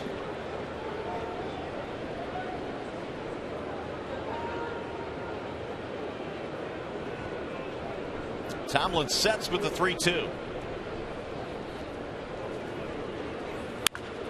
Fly ball into left field. It is hooking, and that ball is going to get down and go up against the wall. Martinez scores. J.D. right behind him. He will score. Castellanos joins the party. It's a 2-run double, and the Tigers are running away now 7-0. And Tomlin is going to be done for the day.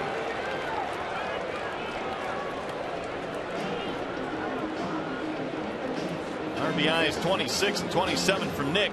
Crockett will be coming on. 3-2 breaking ball that stayed up in the strike zone for Castellanos. Ripped to left field over the head of Michael Brantley. Tigers bats roaring today. 7-0 Tigers. Tomlin will hit the showers. We're in the 5th inning. Crockett comes trotting in. And we'll be back.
They've had a huge inning here in the 5th as Martinez and Castellanos have each doubled in a couple of runs, and the Indians going to the bullpen now. It'll be the left-hander Kyle Crockett. Yeah, Crockett pitching in only his 9th game since being called up from the minors, has 1 hole, but the ERA sits at 1.17. And we told you at the beginning of the game that the Cleveland Indians had committed 64 errors coming into play. They now have 66, which is the most in the American League. So here is Avila to face Crockett, who was drafted last year in the 4th round by the Indians, and here he is in the big leagues this year. There's a strike called on Avila. He's got some deception with his delivery. He doesn't have a big arm. A fastball will go anywhere from 86 to 90 miles an hour, but he throws from a low three-quarter arm slot, and that could present some problems for left-handed hitters.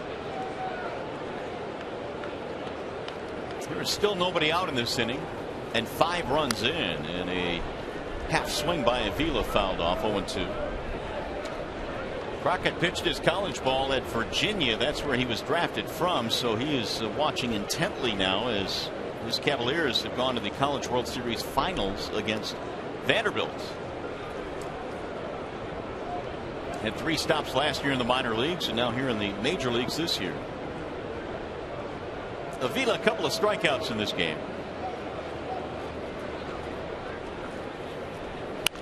And he whistles that one foul, back out of play.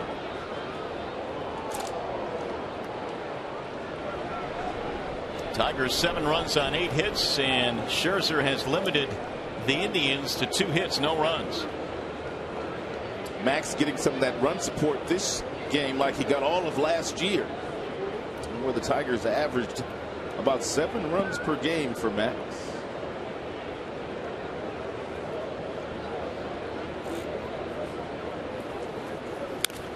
Another foul. Baseball America does their rankings every year of minor league personnel, and they identified Crockett as having the best control among all of the Cleveland minor league pitchers last year.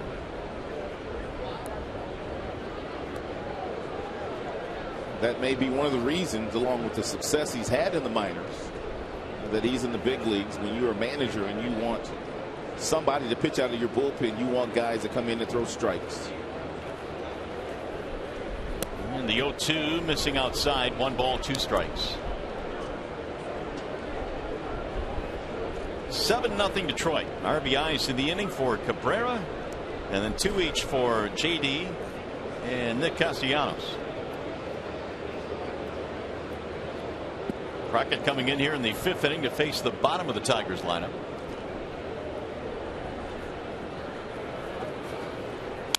Bouncing ball right side. Kipnis has it there, and Avila's out of there, but advanced the runner to third with 1 out. Hey, Tuesday, July 15th, baseball's best gather in Minnesota as the captain Derek Jeter takes the field for the last All-Star game appearance ever in what promises to be an emotional and unforgettable night. Special coverage begins at 4:30 on Fox Sports 1, followed by the 2014 All-Star game at 7:30 on Fox.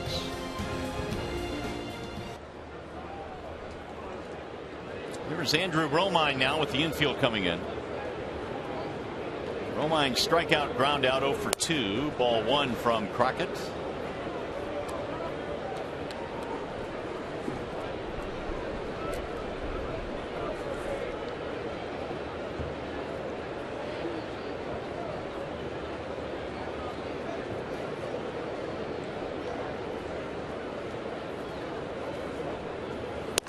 Outside.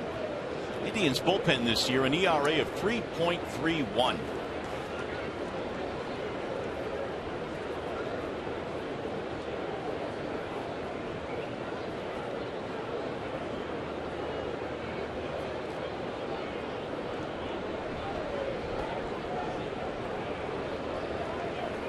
Here's the 2-0, and it's inside. 3 balls, no strikes now on Romine.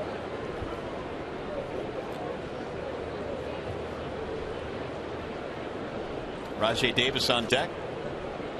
All Tigers so far in this one, 7-0 lead. They put up a 5 spot here in the 5th.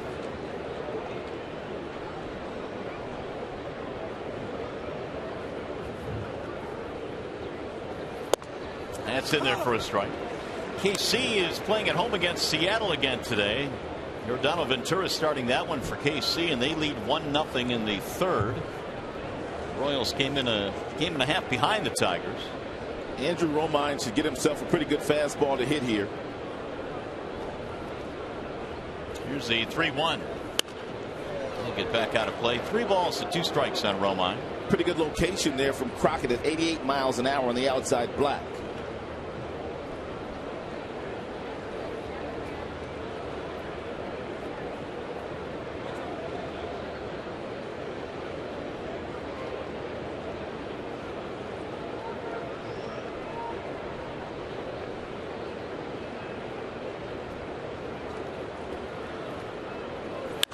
Bouncing ball just foul outside of the bag at first.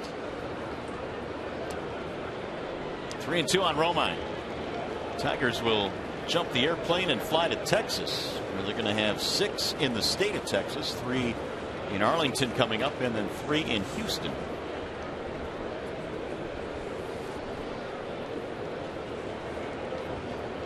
Tigers do have an off day tomorrow, so they'll get a bit of a break. And then Smiley on Tuesday night facing the Rangers. Slice to center field. That'll get a run in. Base hit. So Romine joining the party as well. Castellanos trots home for the Tigers' 6th run here in the 5th inning, and they now lead 8-0. That's just a really patient at bat by Andrew Romine. Got his last start on June 13th. So he has not been getting many plate appearances. But that is really good concentration, fighting off that fastball for an RBI. Another wall side windows pitching change. Crockett faces 2 batters. He is out of the game. And back to the pen go the Indians. We'll be back.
Ball on Fox Sports Detroit is brought to you by the Sam Bernstein Law Firm, the official legal services sponsor of Fox Sports Detroit, and by the new Chevy Silverado light duty and heavy duty lineup. Back here in Cleveland, Phantom Cam in action here today. Boy, it's all Tigers this afternoon. They put up 9 hits now. They lead 8-0. And they have scored 6 times here in the 5th inning. I like the fact that they continue to tack on runs here in this ballpark against the Indians, because their comeback ability is real good in this yard. So score as many as you can. John Axford now coming out of the bullpen for the Tribe. Axford's got a good arm. Fastball can get all the way up to 98 miles an hour. He's got a curveball. He's got a slider. He also has a changeup. Doesn't throw many changeups, and uses his slider mostly to right-handers, not the left-handers.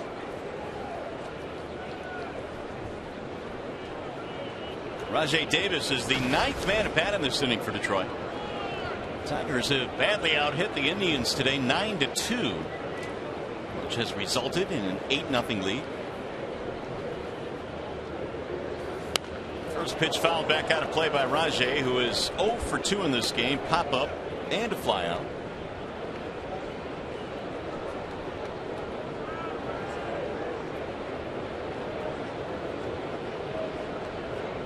Axford has given up 5 walks, 4 runs in his last 4 games.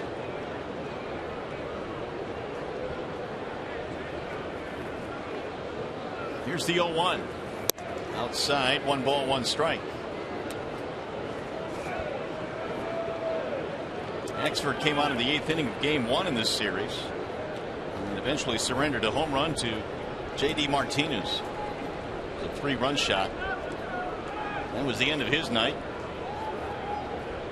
The 1-1. 1-2 on Davis. Good slider there, thrown by Axford at 83 miles an hour.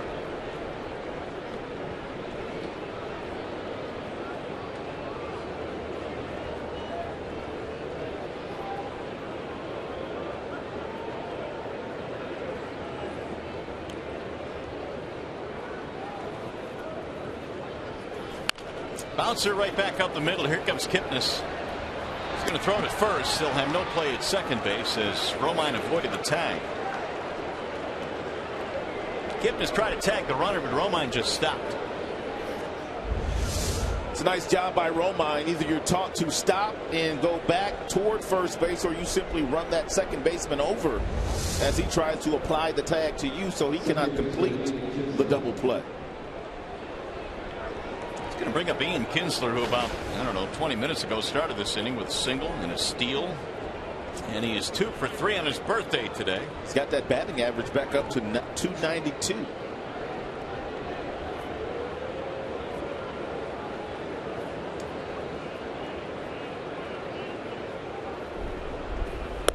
And he'll look at a strike. 0-1 on Kinsler.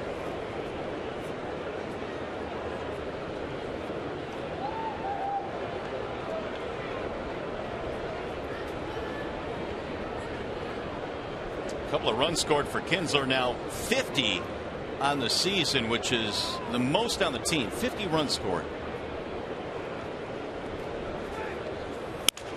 And that is pulled foul. And it's also going to mean a new bat. Ian broke his. No balls, 2 strikes.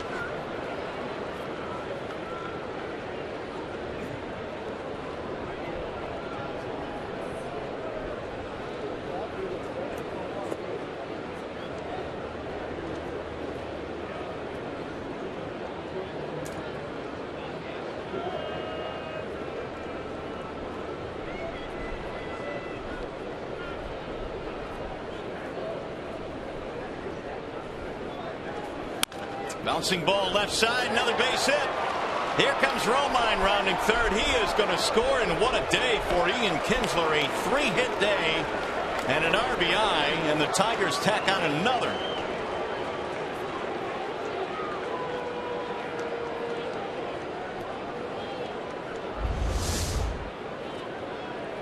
He got a breaking ball from Axford at the bottom of the strike zone. And Ian really concentrating these days on more line drives, more ground balls.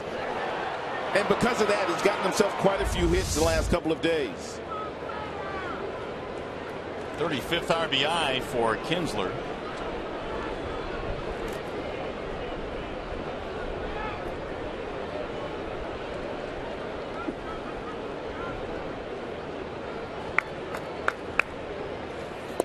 And Jackson looks at a ball inside.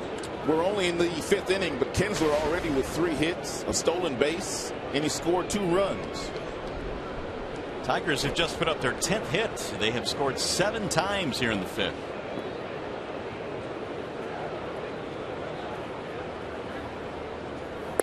Just got done a little while ago talking about how many close games these two teams have played in the season series. 6 of the 7 have been decided by 2 or fewer, but this one is, at least at this point, a runaway, courtesy of a 7-run 5th.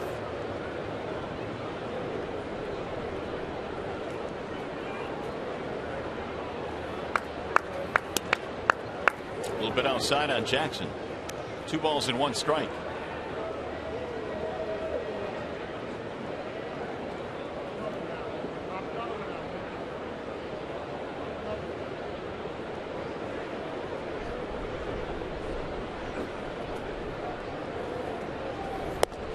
Busted him inside that time and missed with a 94-mile-an-hour fastball. 3-1.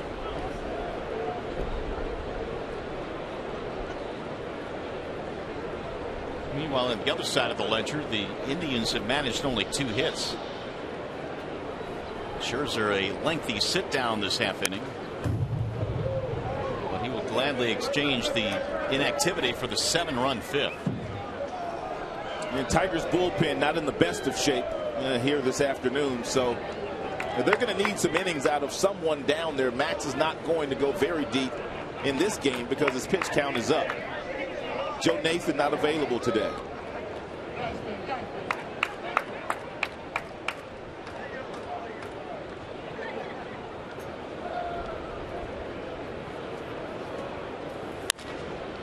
Just foul outside of the bag. Kinsler will have to go back to first base. He was on the move on 3-2.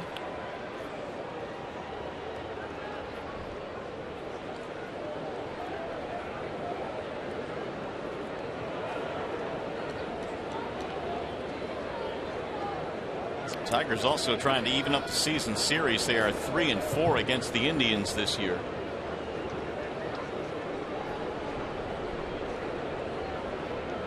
Jackson batting for the second time in this frame. And then again the 3-2. Another foul back out of play.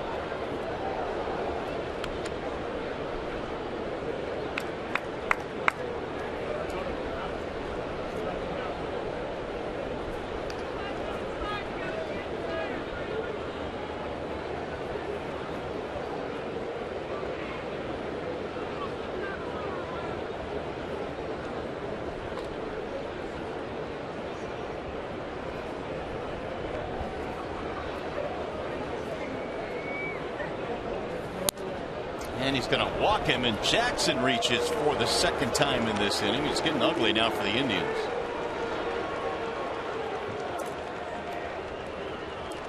Going to bring up Cabrera. Middle of the lineup. It certainly has been the heart of rock and roll in this series. Cabrera, Martinez. The numbers are kind of eye-popping. JD's driven in 5. Miggy and Victor have both driven in 4 in the series. Cabrera's knocked in 3 in this game. Homered in the first inning.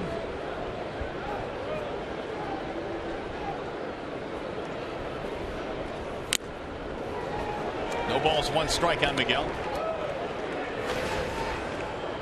61 RBIs now for Cabrera, which puts him second in the American League. He's hit 13 home runs.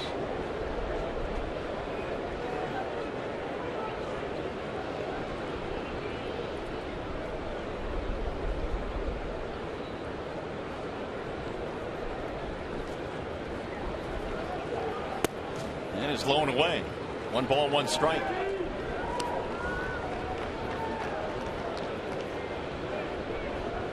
Tomlin started the inning, then Crockett came on, faced a couple of batters. He was chased out when Romine singled in a run. Then Axford came on.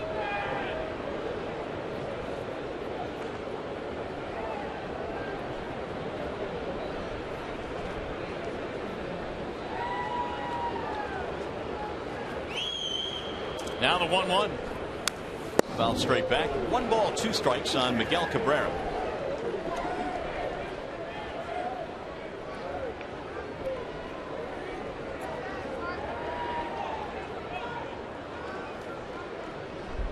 What the Indians staff this inning now? They've just thrown their 50th pitch, and again it's gone through 3 different guys, Tomlin, Crockett, and Axford, but it's been a really long inning. Tigers had a great game plan coming in against Josh Tomlin, the starter for the Tribe this afternoon.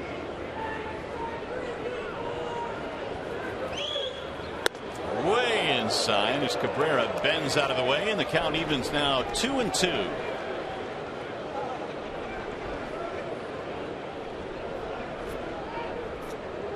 Jackson needs to be careful here. I think Yan Gomes just gave the sign to Santana, the first baseman. They might try to pick behind him if it's a ball on the outside part of the plate.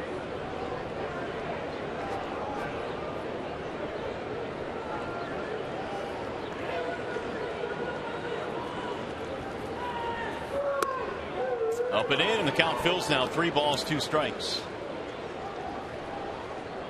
So with 2 outs, the Tigers runners will be on the move. Kinsler and Jackson. Lots of 3-ball counts today by the Cleveland Indians pitchers.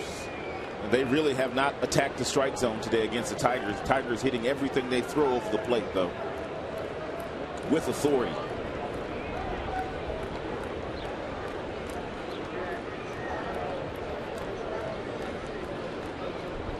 Now Axford steps off. At this rate, it's a good thing the Tigers have an off day tomorrow. They might not have been able to make it to the game. We are only in the 5th inning, 2 hours into this contest. Runners go on 3-2, and it's right back up the middle, but Kipnis is right there, had him played perfectly, and that will end the inning. But what an inning it was for the Tigers. Sarcastic cheer coming from the Indians fans. They didn't help their cause. Couple of errors, one by Cabrera, one by Bourne. And the Tigers cashed in. Martinez 2-run double. Castellanos 2-run double. Big inning for the Tigers. Tigers baseball today presented by Bell Tire.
Scoreboard 9 runs on 10 hits as they have walked into Progressive Field this weekend, and they are on their way hopefully to sweeping this series. They've got a good shot with a 7-run 5th inning. They lead 9-0, and for Ian Kinsler it's been a great day. Kinsler with 3 hits, 2 of them in the 5th inning, and he's also knocked in a run, scored a couple of runs. All of this in support of Max Scherzer, who's been cruising along, and now we face Murphy to start things off here in the 5th, then Yan Gomes and Michael Bourne. Max of this ball game with a total of 6 strikeouts. And it's in there for a strike. How about the numbers on Max Scherzer?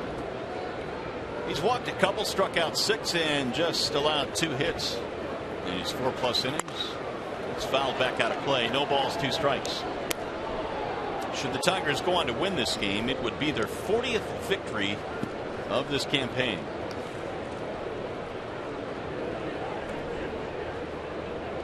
Max ready with the 0-2. And Murphy takes the ball low. 1 ball, 2 strikes.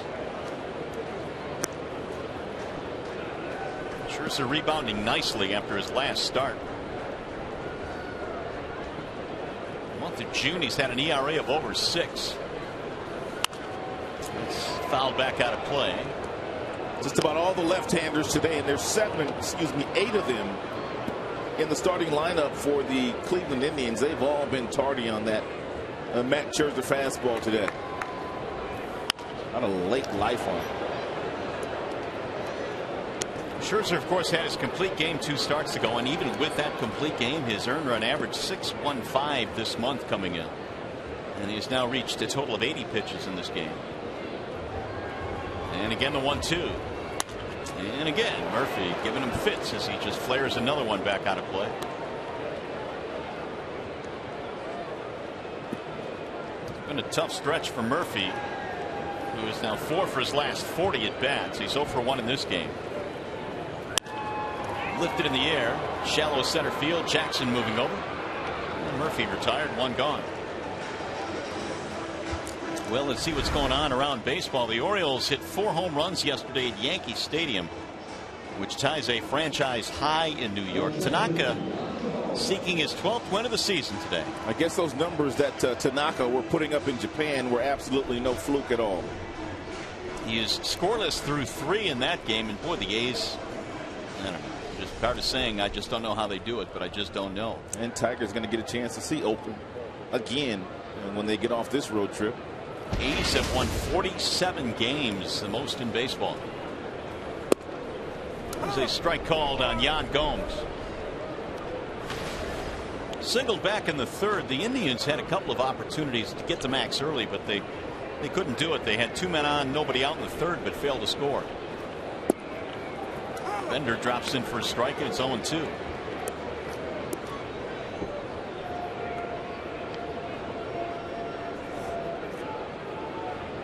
Michael Bourne waiting on deck.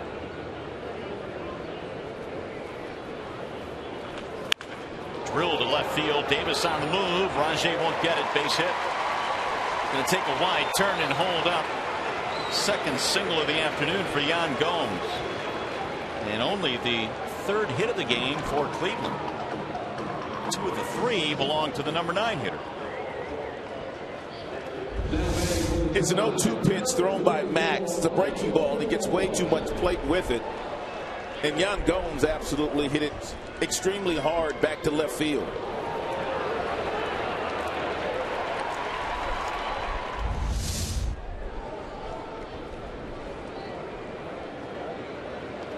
Here's Bourne now.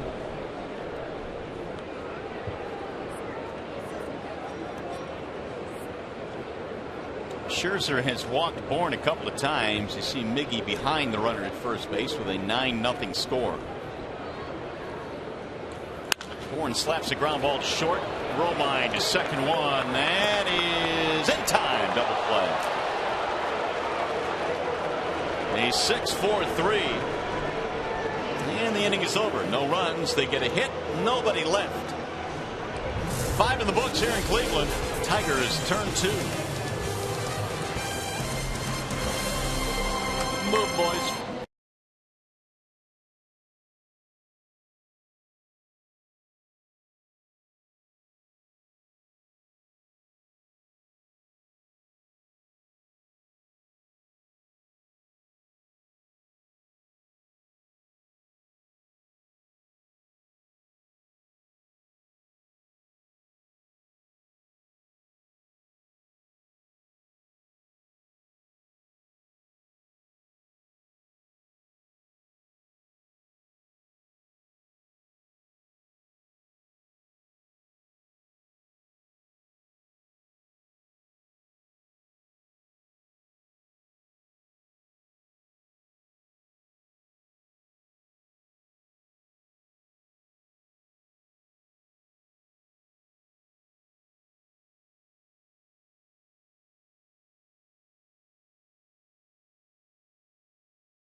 Fortunately, Terry Francona came out and argued this and challenged it, and they said he was safe. So there was not an inning-ending double play. They did review this. The Red Hat is the timeout coordinator, if those of you are unfamiliar with that term, and he releases us to break if there's not going to be a challenge, which is what they did. But then Terry came out and they said safe as they looked at it. So the inning is not over. And Asdrubal Cabrera is batting now, and he rolls one foul. So Francona wins that challenge, and Cabrera with a couple of strikeouts stands in. 2 outs and a runner at first base.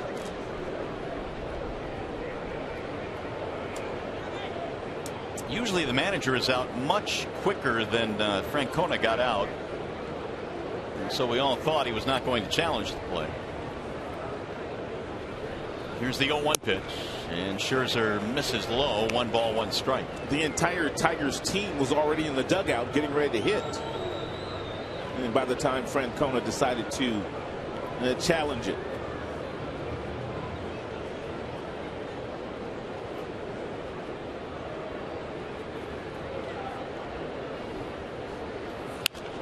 Lifted in the air. Shallow left field. Romine, long run. Not going to get there. It drops in.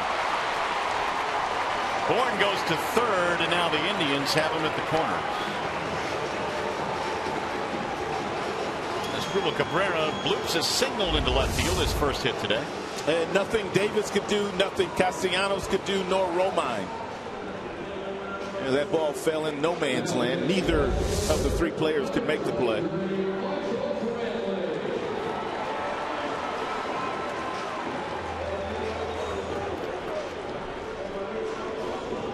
It's going to bring out Michael Brantley now, so the Indians trying to get something going here. They're down 9-0.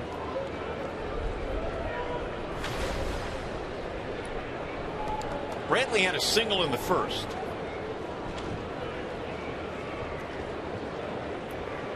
Back in the month of May, put together a 15-game hitting streak. He's had a fabulous year. .321 batting average. Ball one high.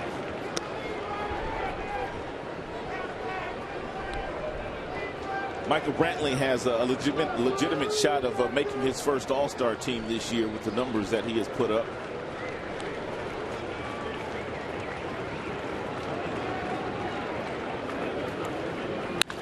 Drill down the right field line. Fair ball, going to go to the corner. This might get 2 runs in. Bourne scores. Cabrera's going to come to third. They're going to stop him there. It'll be a double for Brantley and the first run of the ball game. That's his second hit, 47th RBI. So the challenge kept the inning going, and the Indians have capitalized. And Brantley's got that outstanding swing, really good balance, outstanding hand-eye coordination as well.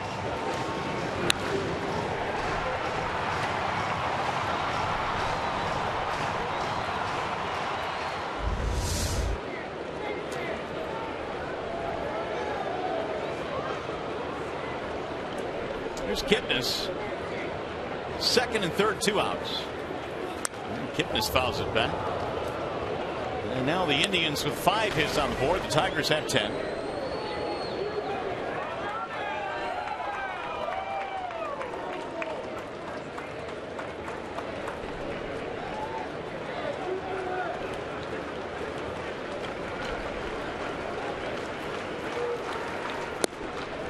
Scherzer missing outside.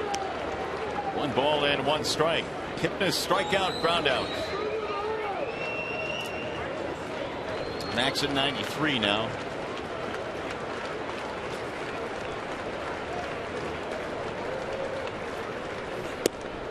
Missed again. 2-1.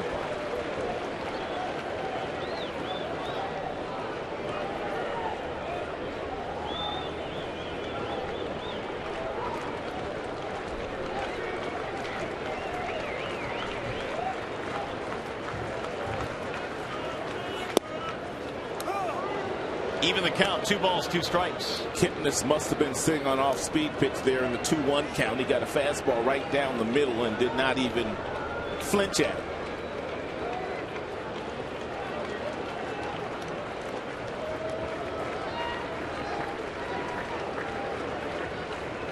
Here's the 2-2. It's outside, 3 balls and 2 strikes.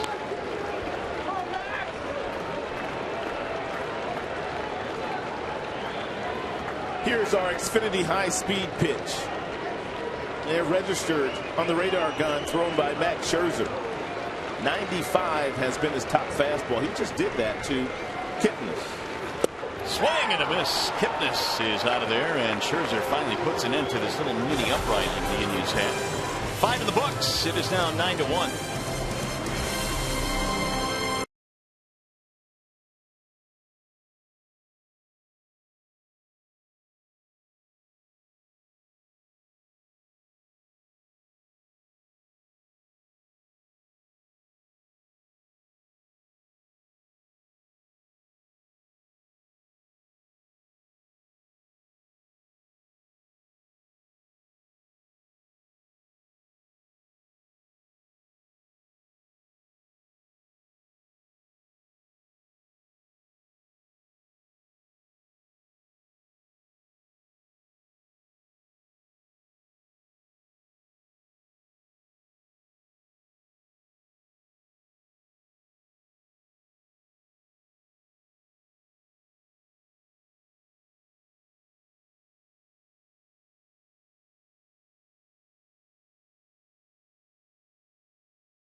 celebrate the 30th anniversary of the 1984 championship season. On June 30th, the Tigers battled the A's at 7:08. And on that day, the first 20,000 fans receive an 84 Tigers replica road jersey. If you'd like tickets, call 866-66-TIGER or visit tigers.com.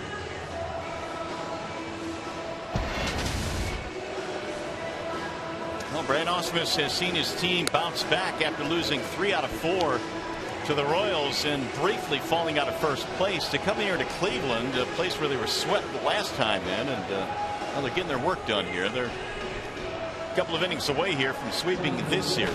And we've got a new pitcher now, Carlos Carrasco. Indians also a really good team at playing at home, so Tigers able to come in here and slow them down in that regard as well. So Carrasco will try his luck. There's been little luck to be had by Cleveland pitching to this point in this game. It'll be Victor Martinez leading it off. Victor to be followed by J.D. Martinez and then Nick Castellanos.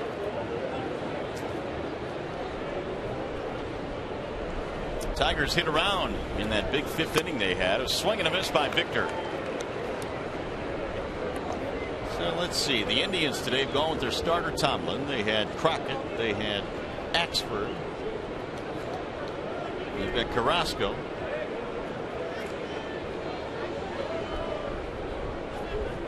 Victor on base twice. Walk and also reached on an error. 1-1 the count.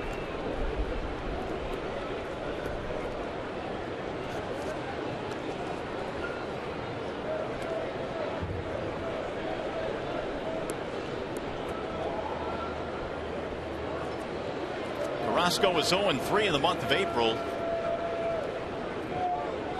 He was a starter back then. 4 starts in the month of April, then shifted to the bullpen right at the end of the month. Now time called. Victor given time at home plate.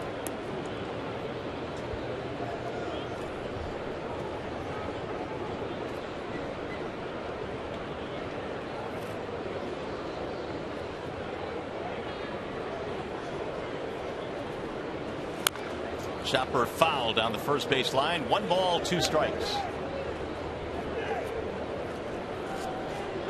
Tigers got 1 run in the first, 1 run in the third, and then 7 in the 5th inning.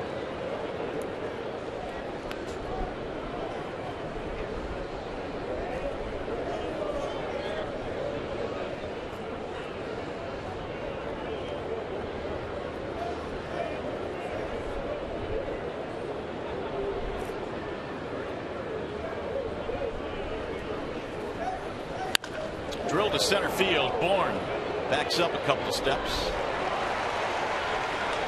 1 out. Last time Victor hit one out there to him and knuckled on him right off his glove. That one was a little bit easier play. Even Victor's outs are loud these days. He is squaring up everything, and it really doesn't matter whether he's batting left-handed or right-handed.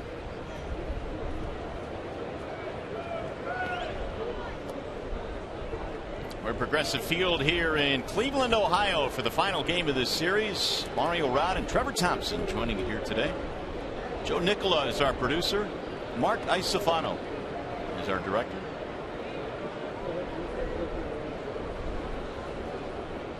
Here's J.D. Martinez and a ball inside. 1-0 to J.D., who just continues to get it done. A 2-run double as part of that 7-run 5th inning. He's also walked in the game. Taking full advantage of the opportunity that has presented itself the last couple of weeks. 1 ball, 1 strike. Martinez now has a 12-game hitting streak. It's also homecoming week for J.D. Martinez. He'll go to Houston, where he played last year, and they let him go in spring training this year. Tigers were able to pick him up.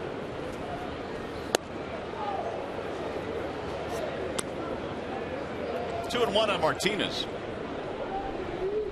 And Carrasco has got a good arm. Fastball will get all the way up to 96 miles an hour.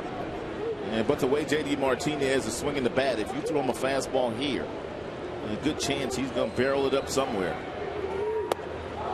Trying to hold up, unable to do it. 2-seam fastball there, some late life on that particular heater from Carrasco. That wasn't the four-seam fastball.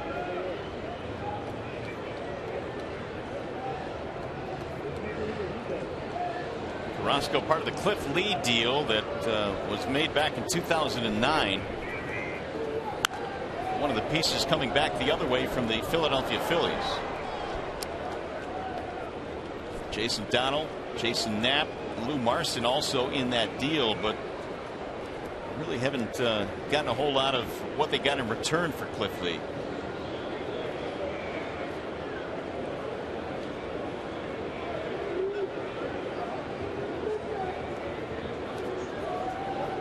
Here's the 2-2.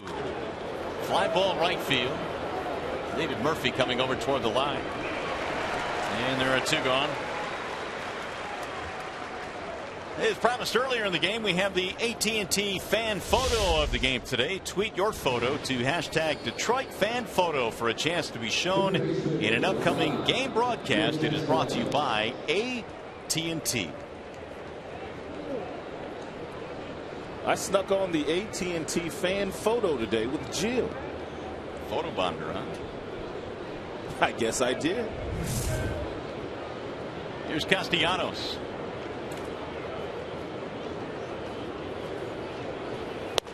Big swing there by Nick. And a good day for Castellanos. His average now is up to 270. He's had really a good month of June, which has brought his average up from the mid 230 range up to the 270 mark that it is right now.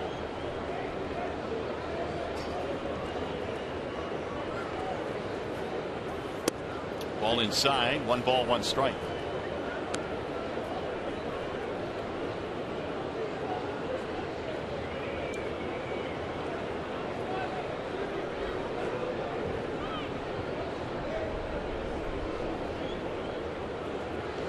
Indians have not had a 1-2-3 inning pitching wise since the second. I mean, the Tigers just have been littering the bases with runners all day. Been one of those days for Terry Francona as he tries to navigate through this game. His team down 9-1. Here's the 2-1 outside, 3 balls, 1 strike.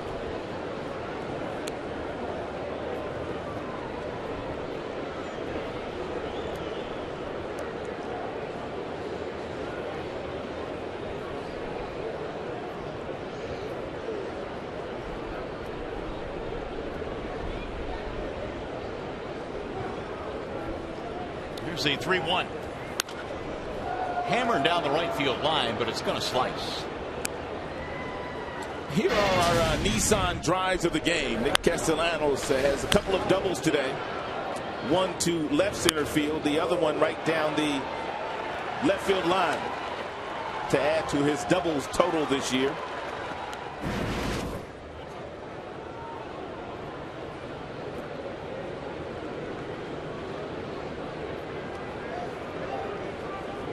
The 3-2 is inside. There's a walk. Another Tigers base runner. Castellanos on for the 3rd time today.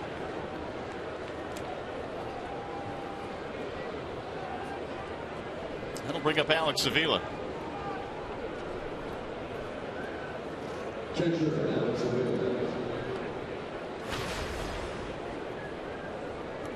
Avila 0 for 3, bounced out on his last at bat.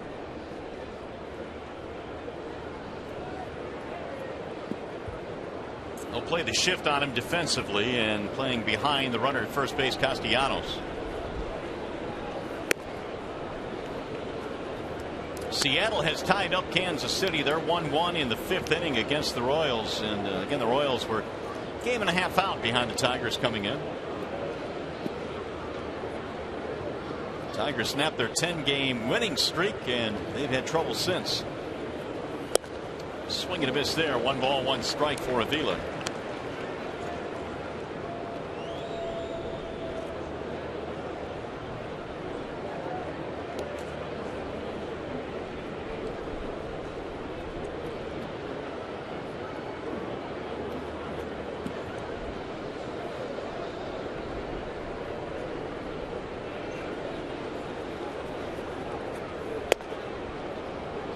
Make it 2-1.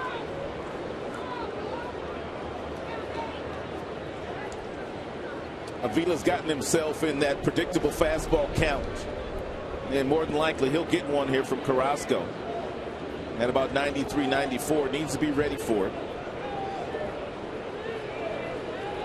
Here's the 2-1, and it's outside. Good long look there by Gabe Morales. And Carrasco threw Avila a slider there in the 2-1 count instead of throwing him a fastball, and they're trailing by 8.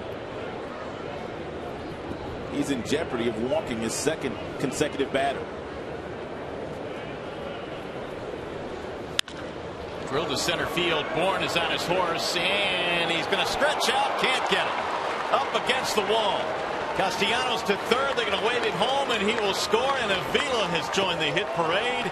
That's a double and an RBI for Alex. After Alex got the 2-1 breaking ball from Carrasco, he knew beyond a shadow of a doubt that the 3-1 pitch would be a heater. It was at 92 miles an hour. Alex put a pretty good swing on it and drove in a run, getting himself a double in the process.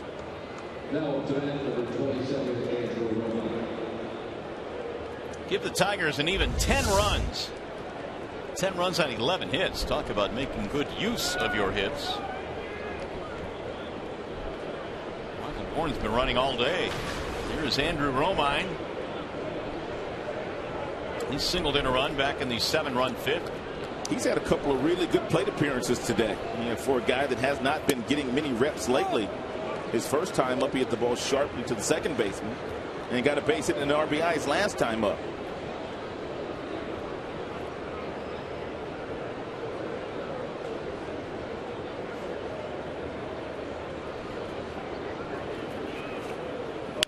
Bouncing ball to short. Should get him out of the inning. Cabrera has it. And that is that for Detroit. But they add another run. Alex Avila goes deep to center field. It's an RBI double. And it's been a sparkling day for the Tigers all day long.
Back to Progressive Field. This was the scene last night as Phil Koch came on in the 10th.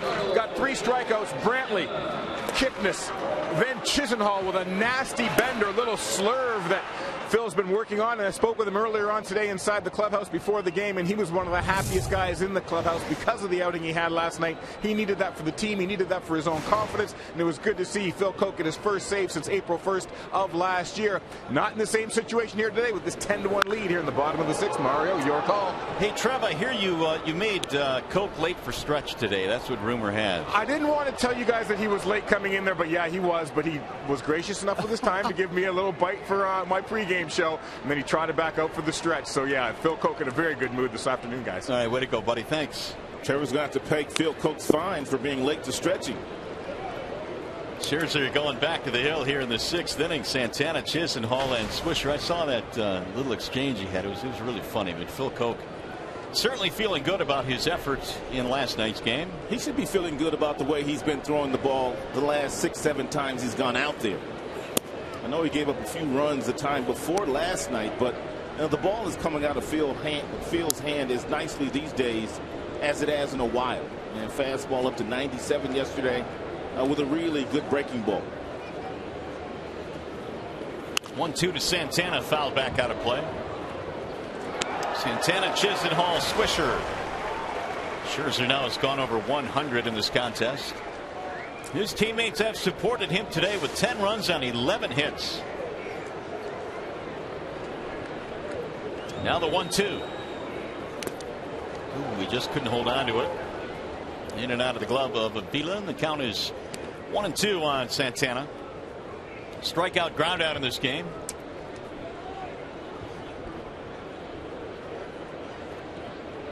Max in the contest has a total of 7 strikeouts.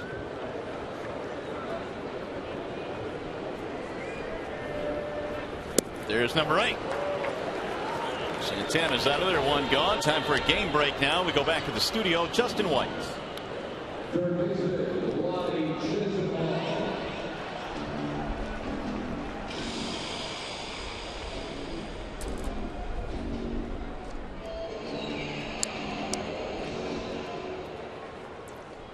All right, Justin, thanks. We'll certainly keep our eyes on that one because KC is a game and a half behind the Tigers. Here's Lonnie Chisenhall. A couple of fly balls to left field for Chisenhall. Ball 1 inside from Max. There is action in the bullpen. Blaine Hardy is the lefty. Ian Kroll today was placed on the disabled list by the Tigers. Right back off Scherzer. He's going to run it down and shovel it to first. It's scooped up by Cabrera, and Max took a direct hit. Here comes Kevin Rand.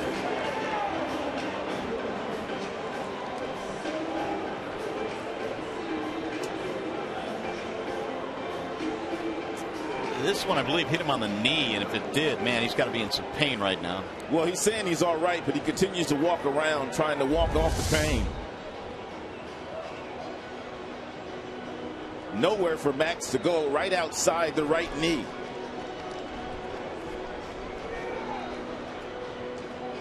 He did have the wherewithal to run that ball down and then shovel it to first base. We'll see if he's able to continue.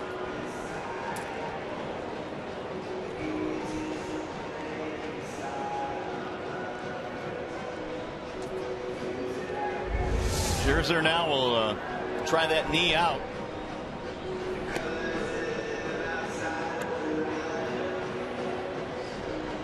Didn't take long. He took 1 pitch and said, "I'm good. Let's continue." It is obviously not an official visit to the mound with the possible injury or the injury. So Brad Ausmus along with Kevin Rand going back to the dugout with Swisher coming up now with 2 outs.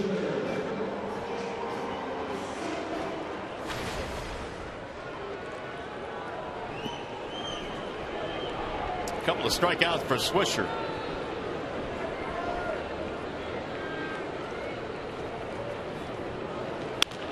Slap down the left field line. That's going to be trouble. It'll get down and go to the corner.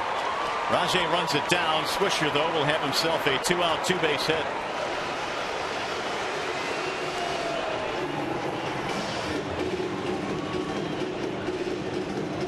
th double of the year for Swisher. And after a couple of strikeouts in this game, he has his first hit.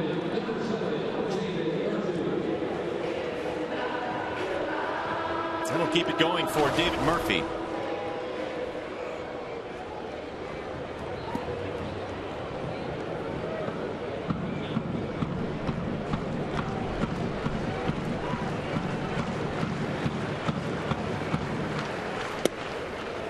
There's a strike called on Murphy.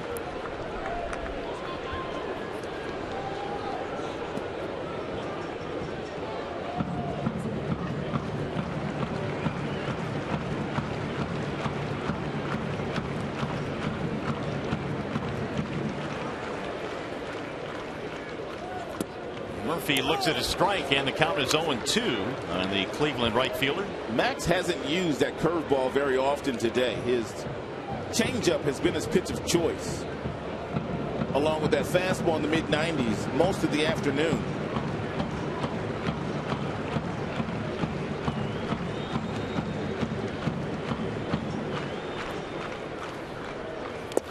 Good pickup there by Avila.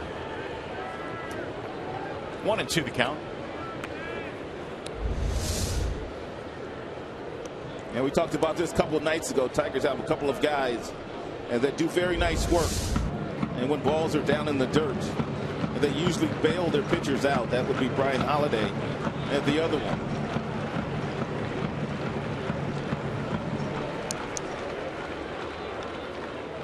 Here's the 1-2. Off the plate, 2 balls and 2 strikes. Max 110 pitches in, still has a lot of life on his fastball.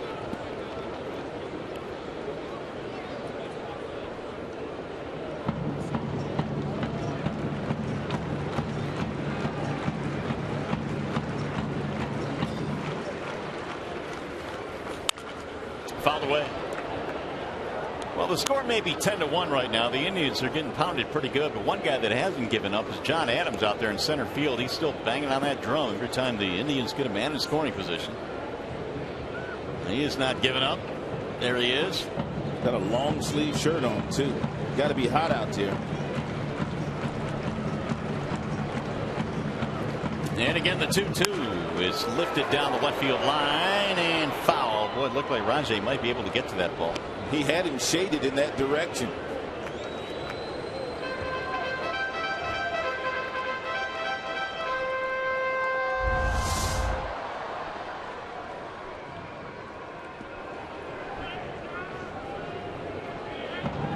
Scherzer gave up a run in the 5th, the only run he has allowed in this game. Trying to get through 6 innings here. And again, fouled back out of play. Murphy not going down without a battle. He's had a fly ball and a ground out in this game. 7 pitch at bat now versus Max. Tigers turn this one around with a 7-run 5th inning.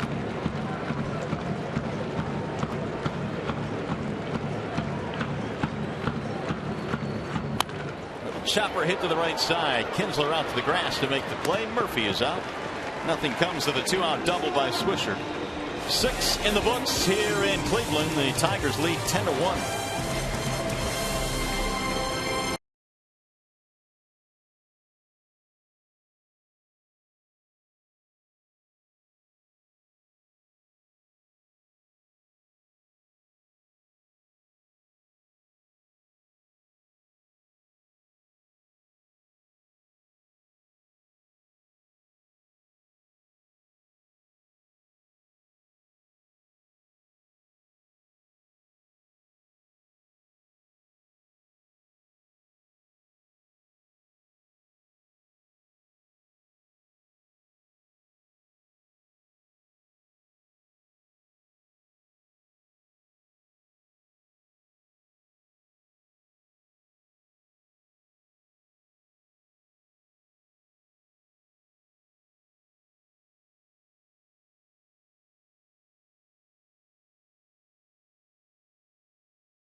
Damage already today. He has driven in front 3 runs, homered his very first time up, singled sharply his second time up, and he also drove in 1 other run in this contest. Castellanos continues to get it done, as does J.D. Martinez. Andrew Romine also is chipped in with a single and an RBI. Well, you get the idea. Just about every Tiger up and down the batting order today has done something positive.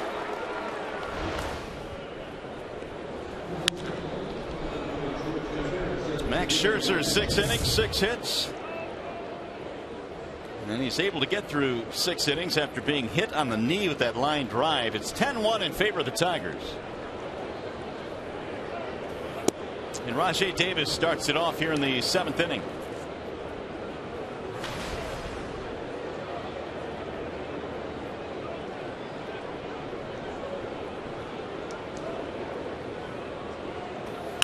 Bouncing ball left side. Easy hop there for Chisenhall, and his throw is just in time.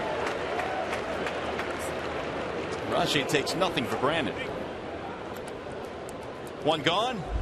And Rajai, one of those guys, when he does hit the ball to you, you better hurry getting it across the diamond.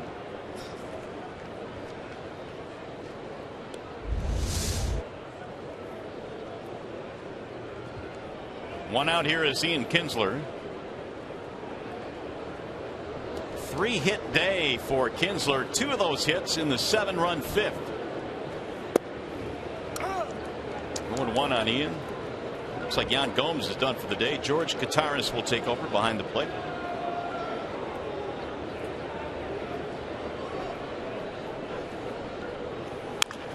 Chopped foul, third base side. The count is 0-2.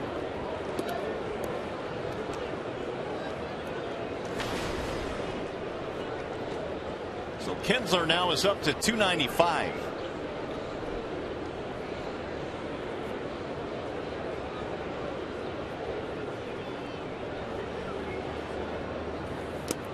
Checked it, but he went. And he is rung up by Gabe Morales. 2 up, 2 down. First strikeout for the right-hander. Hey, it's been Sunday night in the D when the Tigers face the Tampa Bay Rays July 6th at 8:07.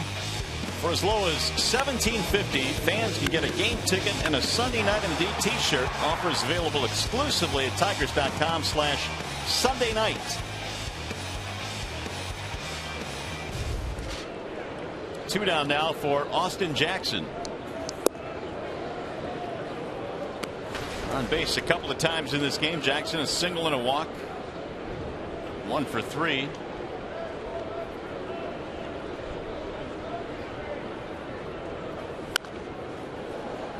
One ball, one strike.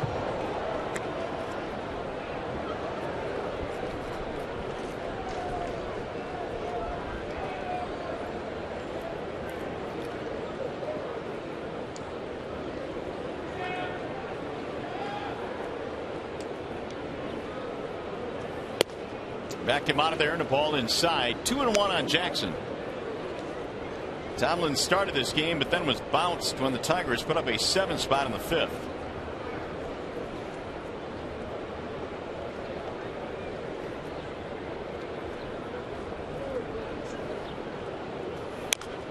Rolled foul. 2 balls, 2 strikes on Austin.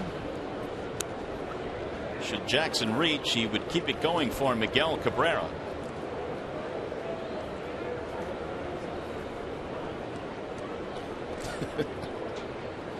Miggy having some fun with some of the spectators here in attendance.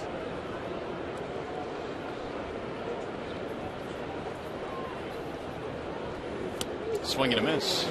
Jackson goes down on strikes, and it's a 1-2-3 inning. 7th inning stretch time here in Cleveland.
Arby's. Try Arby's new King's Hawaiian Roast Beef BLT today.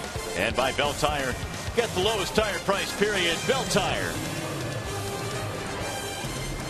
Gorgeous afternoon here in Cleveland, Ohio, as we go to the bottom of the 7th inning, and it's been real sunny for the Tigers. They have 10 runs in this ball game, a 10-1 lead.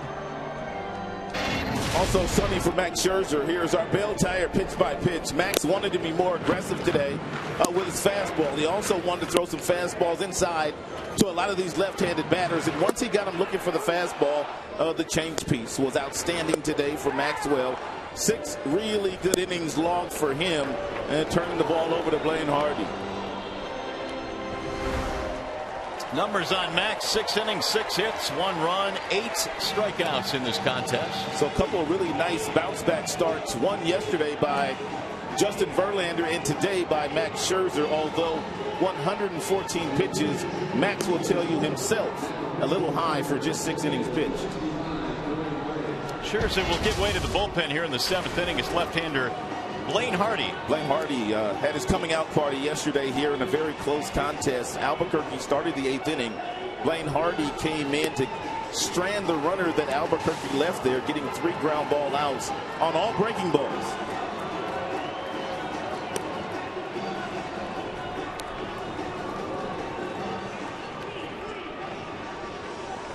Hey, later tonight, look for the latest All-Star ballot results for the American League on ESPN's Sunday Night Baseball coverage. And don't forget, Tuesday, July 15th, All-Star coverage begins at 4:30 on Fox Sports 1, followed by the 2014 All-Star Game at 7:30 on Fox. So Hardy goes to work now, and George Kataris will lead it off, his first at bat after taking over defensively for Yan Gomes. 417 this year for Kataris.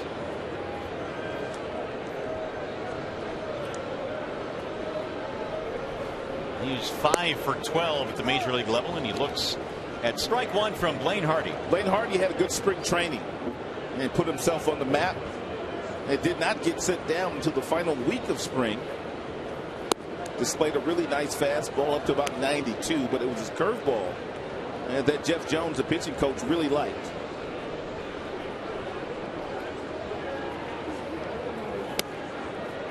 Balled inside, and the count goes to 2-1. Kataris, Bourne, and Asdrubal Cabrera here in the 7th. Tigers have 10 runs, 11 hits. Indians 1 run, 6 hits. Rip foul. Look out, Sandy Alomar down there in the coaching box had to scamper out of the way. Sandy Alomar was part of the festivities yesterday when the Cleveland Indians honored Omar Vizquel, Tigers' first base coach. He almost ended up in the camera well there.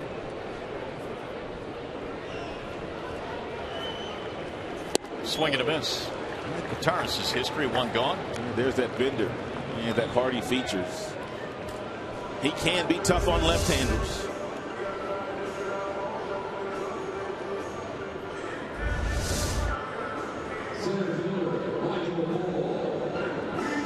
Here's Michael Bourne.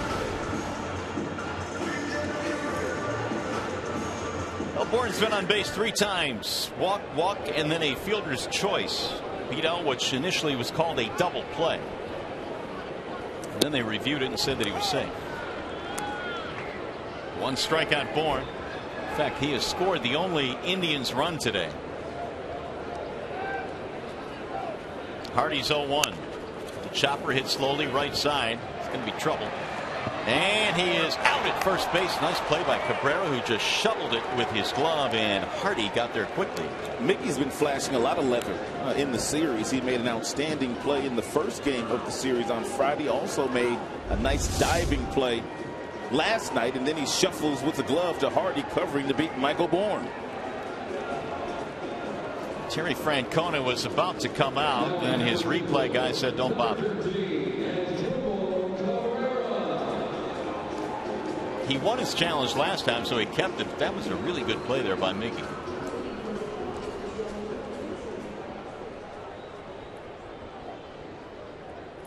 Two up, 2 down. Here's Asdrubal Cabrera.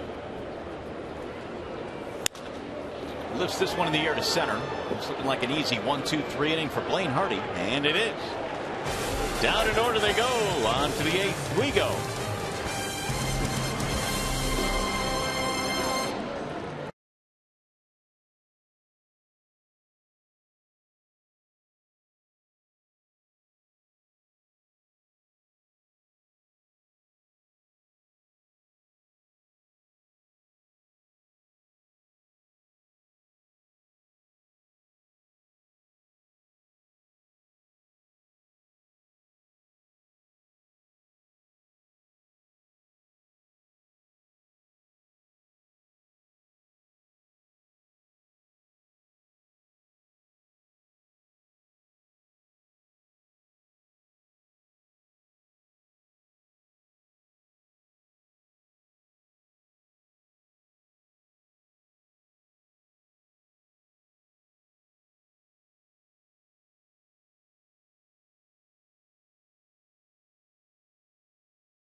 Right in the middle of all of it, and just like we promised you earlier in the game, it is Miller time, and it is brought to you by Miller Lite. Miguel Cabrera's very first plate appearance today. He saw 8 pitches from Josh Tomlin, the starter for the Indians. On that 8th pitch, Mickey got the Tigers on the board with a solo home run. Well, take the rest of the day off, Miguel. You've earned it. And Don Kelly is going to pinch hit for him here as we go to the 8th inning. Tigers on top 10-1.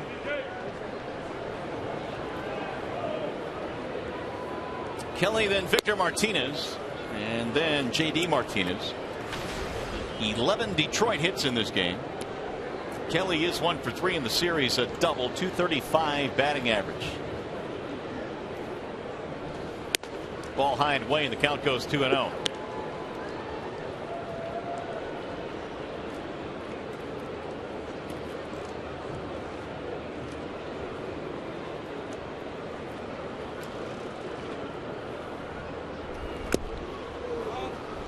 Fouled out of the glove of the catcher Kataris. 2 balls and 1 strike.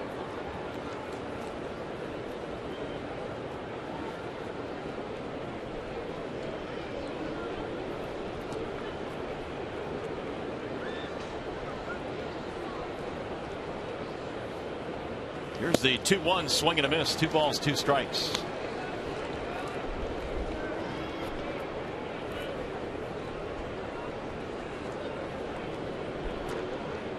Two and 2 on Don Kelly.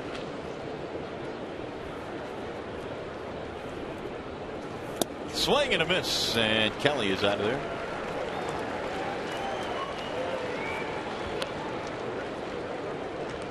One gone. It's 3 straight strikeouts now for Carrasco. That'll bring up Victor Martinez.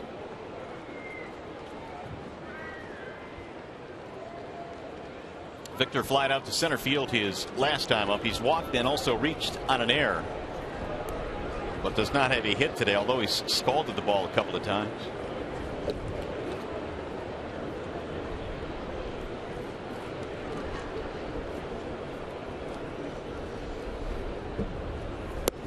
Ball 1 inside from Carrasco. Martinez came in with 15 RBIs here in the month of June, which is rapidly winding down.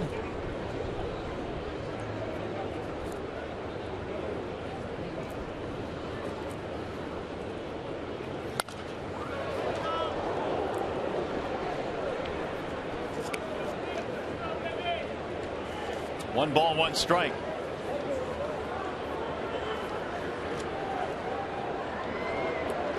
Tigers now, courtesy of their 3-game winning streak, now 8-11 here in the month of June. They were 17-12 in May. And then they hit the skids after that 3-game series right here in Cleveland. Ball outside. Tigers haven't had many games like this the last month. A laugher. And they've got a 9-run spread as we speak in the 8th inning. There have been a couple of other occasions where they've had big leads late. But the bullpen has allowed the other team to come in and tighten up the score. Let's hope that doesn't happen today.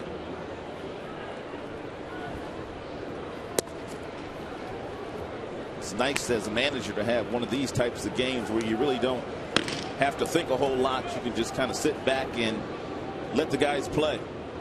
There's Pat McCoy, who was called up today. He is warming up in the Detroit bullpen. He's got a lot of family here today. And apparently will get an opportunity to pitch in front of that family. Right now the Tigers enjoying a 9-run lead, 10-1. Bouncing ball to short. That'll be Chisenhall making the play out there in the shortstop position. 2 gone. It's a 5-3 ground out. Well, what's happened on this date in baseball history, you ask? The Yankees established a major league record by hitting home runs in 18 straight games. National League also approved the use of uniform numbers a few seasons after the American League. Terrific Tom shut it down, announced his retirement on this day in 1987 as well.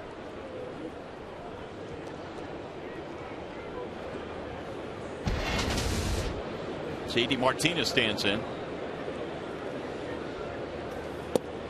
And there's a strike, 0-1.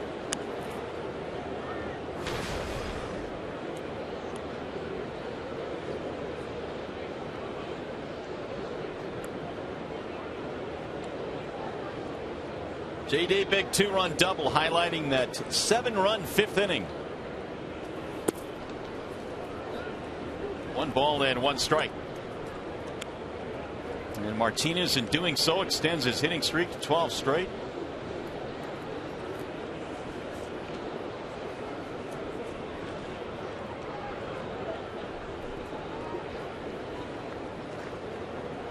Here's the 1-1 pitch. There's a strike on the outer edge.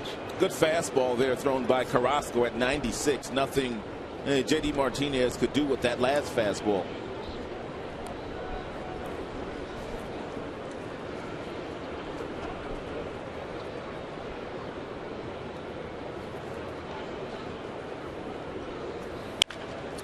Bouncing ball to third base. Chisenhall has it there. Throw is high. Threw it away.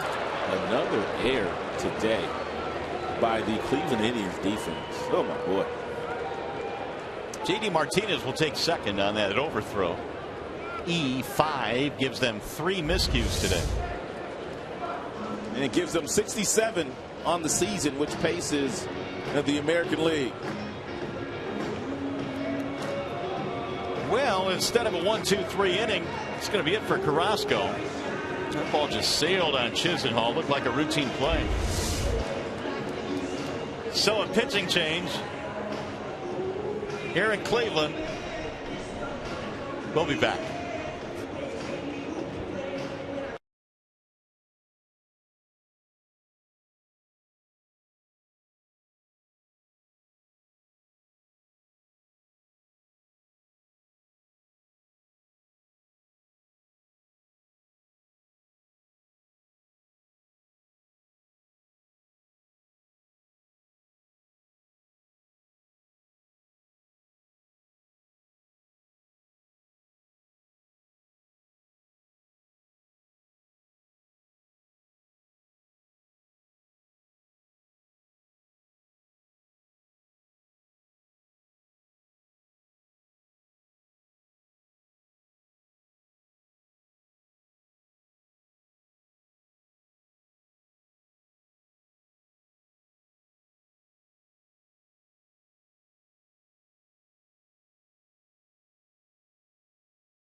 America Bank, a part of Detroit down the community since 1849. By your Metro Detroit Chevy dealers. Visit ChevyDetroit.com. See why Chevy drives the Motor City. By Wallside Windows, the official window company of Fox Sports Detroit. And by AT&T, mobilizing your world. Tigers mobilized the bats today, and they came out in force. 10-1 is our score. As we play here in the 8th inning, Tigers will face a new pitcher now. It's going to be Mark Lowe of the Indians. And Mark Lowe pitching in the 6th game for the Tribe. Has 5 strikeouts, 5 walks, ERA sitting right at 3. Nick Castellanos, the first man to face him. Nick's had a nice day. He's already doubled twice in this contest.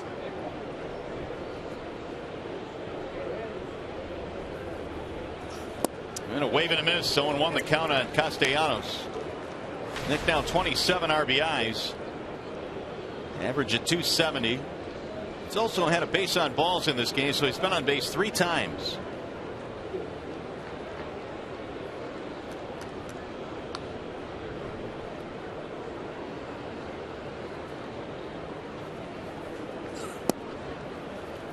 Low missing low. And the count goes to 1 ball, 1 strike.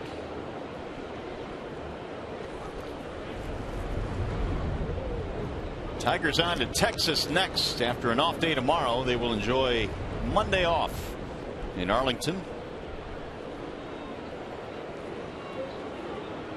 Here's the 1-1 outside, 2 balls and 1 strike.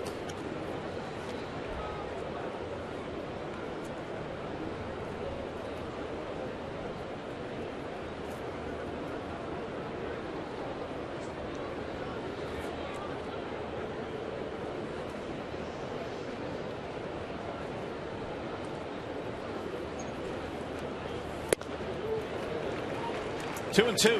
And second breaking ball at 85 miles an hour that Castellanos has swung right through.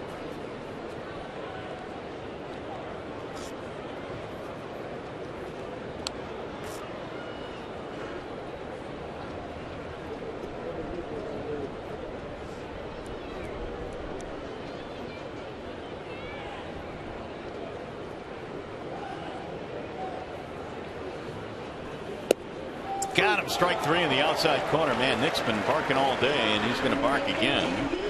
Castellanos out of there on strikes. Well, here comes the big league debut of Pat McCoy. He'll come trotting in from the bullpen as we go to the bottom of the 8th.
Debut of Pat McCoy, who will make his first appearance for the Tigers, was called up today. His parents are here, Doug and Cindy, and they have to be extremely excited right now.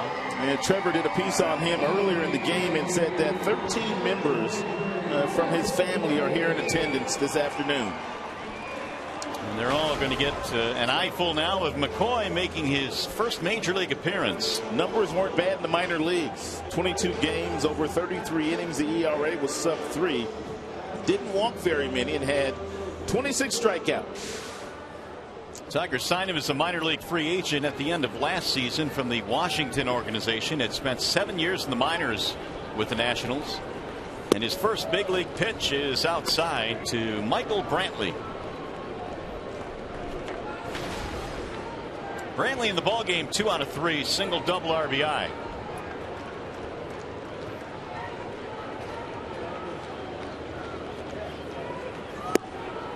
That's in for a strike, 1-1. Meanwhile, Don Kelly stays in the game to play first base. He pinch hit for Miguel Cabrera.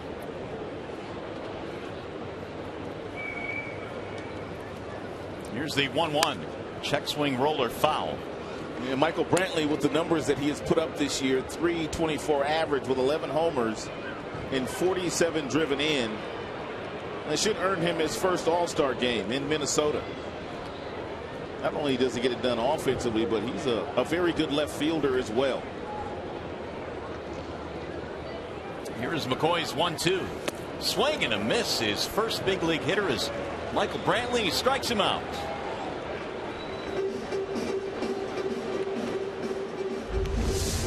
Alex Avila simply took that first ground out, tossed it out, grabbed another ball from the home plate umpire and threw it down to third.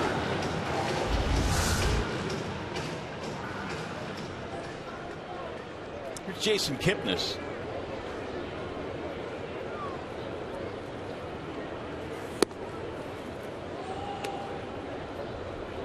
Another tough day for Kipnis, 0 for 3, couple of punch outs.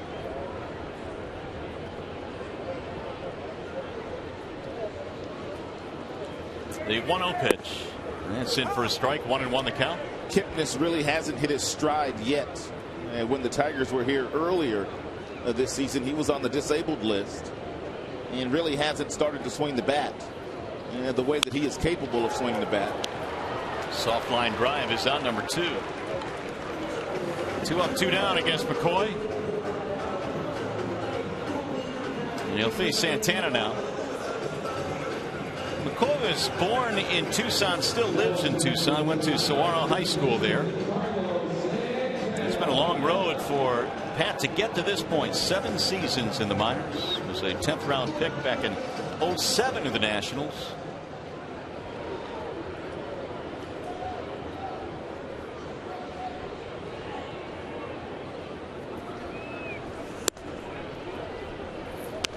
One ball and no strikes. Santana now batting a .198. He is 0 for 3 in this game. There's a chopper left side, going to find a hole, base hit. I don't know why they were playing him so far on the line, and with such a huge lead. It's almost like you're playing no doubles depth, where if you're Castellanos, you're protecting against the ball right down the line. He's going to bring up Lonnie Chisenhall. 2-out single for the Tribe here in the 8th. Chisenhall has been slowed down in this game. He is 0 for 3, a couple of fly balls and a ground out.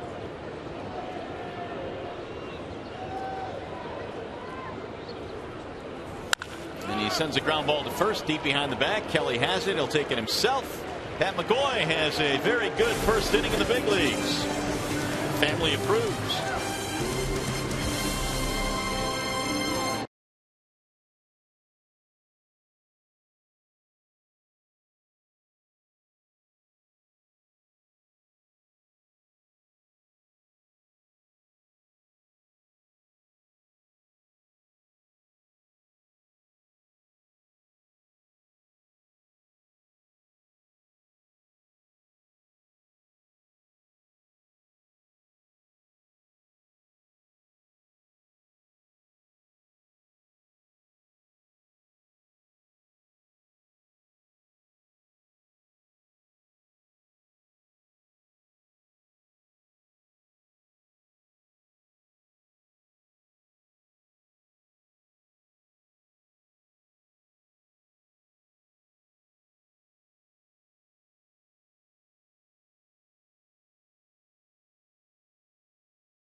Right now they're in pretty good shape. 10-1 as we go to the ninth inning. Pat McCoy, his first major league inning is uneventful. Gave up a single but no damage done, so he can start to breathe a little bit easier now. By the way, you can follow every Tigers game with MLB.com at bats on your favorite mobile phone or tablet. Get live look-ins, instant replays, scores, stats, audio, free MLB.tv game of the day, and a whole lot more. Download in the App Store or visit Tigers.com today. So we travel now to the ninth inning. 10 runs on 11 Tigers hits, 1 run on 7 hits for the Tribe. Alex Avila will start things off for Detroit. It'll be Avila, Romine, and Davis.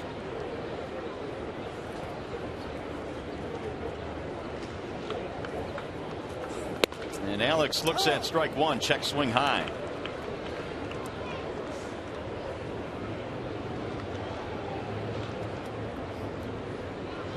Mark Lowe took over in the 8th inning, got the final out by striking out Castellanos.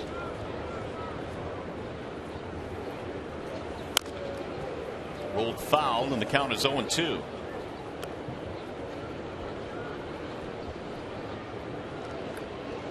Lowe spending most of the year at AAA Columbus. 9 saves down there and 10 chances. Signed by the Indians in April as a minor league free agent.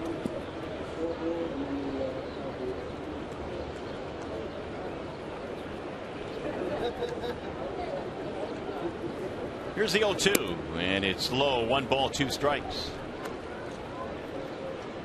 Long day for Cleveland pitching today. 10 runs on 11 hits. It started with Tomlin.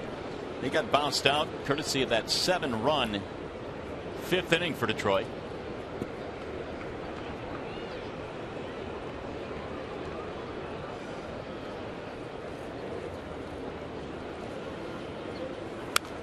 Fouled away.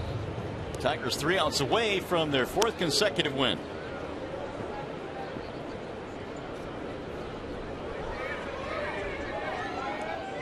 First 2 were anything but like the one we had today. They were nail biters. Tigers, of course, winning in extra innings in last night's contest.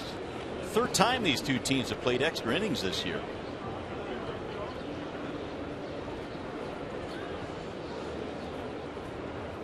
And the 1-2.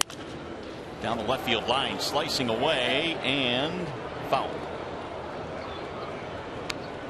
Avila tried to dump one into the corner to the left, but it just kept going. Avila doubled his last time up. He got himself in a favorable fastball count against Carrasco. Got a 3-1 fastball that he didn't miss. Actually, it was a 3-2 fastball.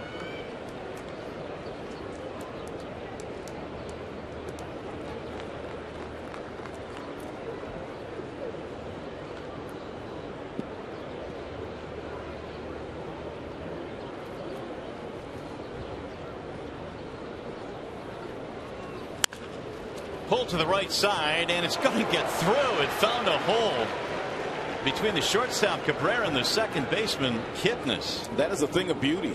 It sounded like he broke his bat. He went down to the bottom of the zone and got a breaking ball right off the end of the bat and beat the shift.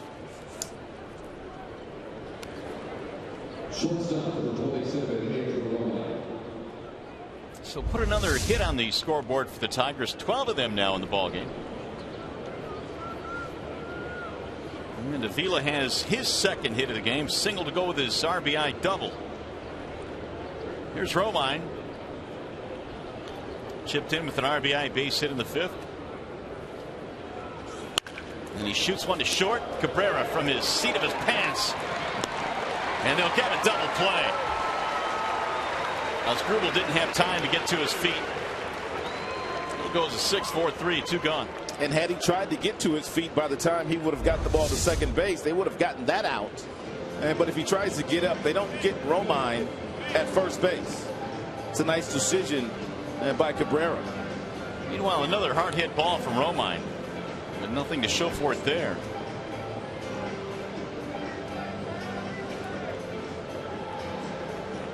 And Terry Francona now going right back to the bullpen.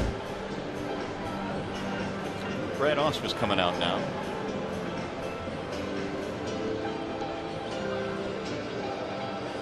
So now apparently they're going to challenge this play.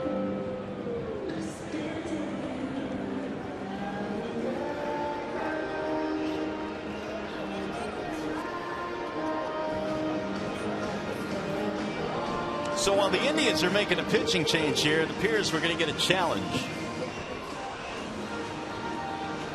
Or are we?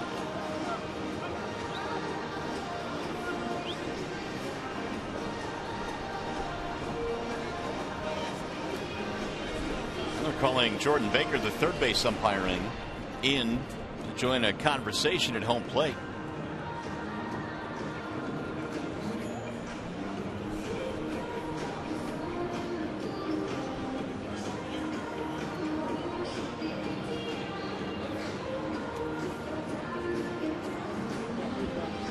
Brian Shaw has come trotting in from the bullpen. He's just going to start to warm up here.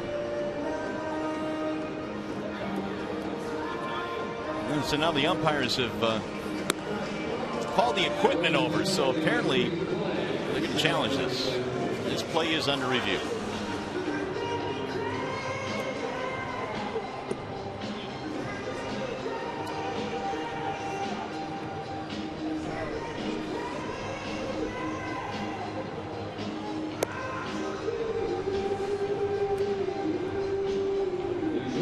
Quite sure the umpires had to convene before deciding whether or not this play would be challenged. The Auspice wanted to challenge the play, which I'm assuming is whether or not Romine was out at first base.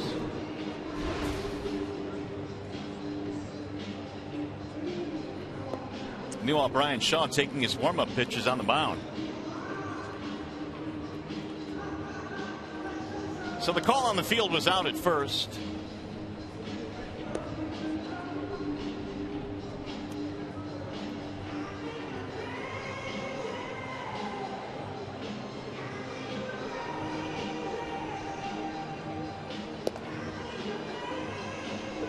Here's a replay of the play at first base. Clearly out there. There was no problem on that end. However, he was clearly safe at first base. No doubt. So right now it's a double play, but it looks like Romine's going to be safe at first.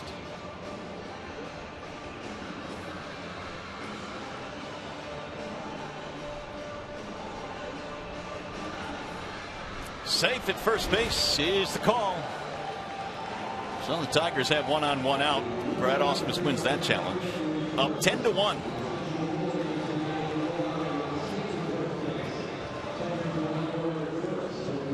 Which means Shaw, who all of this time was taking his warm-up pitches, is good to go. And Rajay Davis will step in.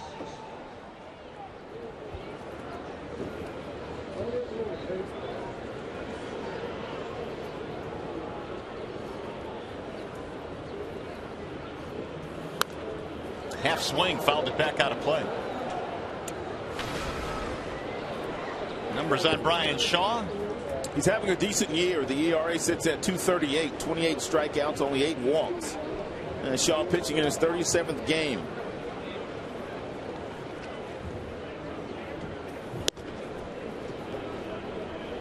He throws lots of cutters, and that last pitch looked like a slider, but at 93. That's his cut fastball, and pretty much the only fastball that he features.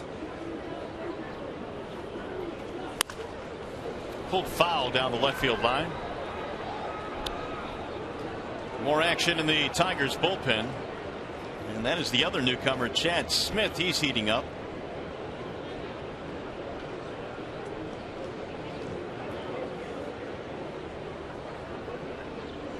Davis in this ball game today hitless. A couple of ground balls. He's put a couple in the air as well. There's a ground ball to second. Kipnis funny hop stays with it. Wide throw, and that's all they get. Ball was hit hard, but Davis has a lot of speed.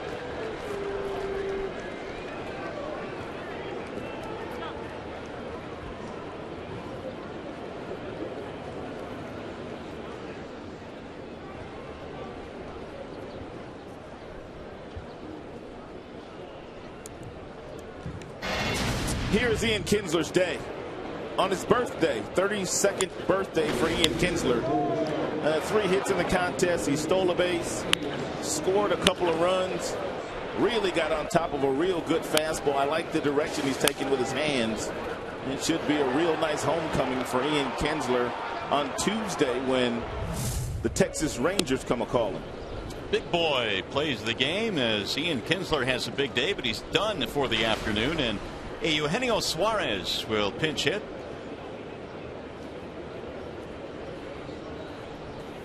Swing and a miss. 1 ball, 1 strike.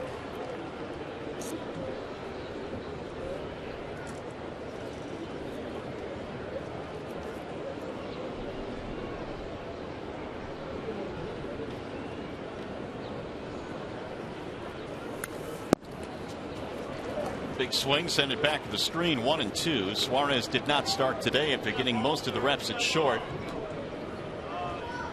And Romine getting a chance to play today.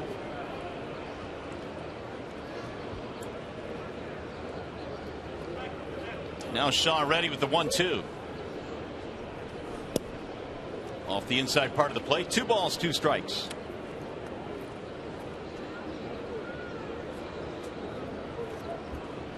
Jackson would be next.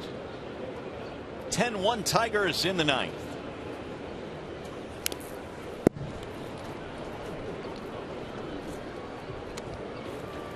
Suarez's average has evened out a bit now. He's down to 256. He has hit 3 home runs. Started with a bang when he was first called up.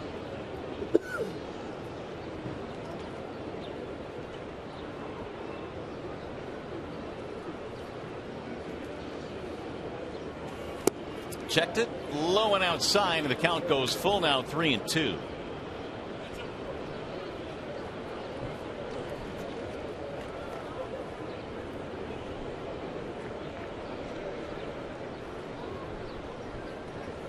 Davis moving on 3-2, swing and a miss, struck him out. Suarez out of there, and the Tigers are done in the 9th. We will go to the bottom of the 9th inning. Chad Smith will come in to try and get the final 3 outs.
Inning, there was a couple of mistakes made by their defenders. It's our call, Sam, call of the game, and the Tigers bats, they did the rest. Just about every guy that came to the dish had a real solid plate appearance.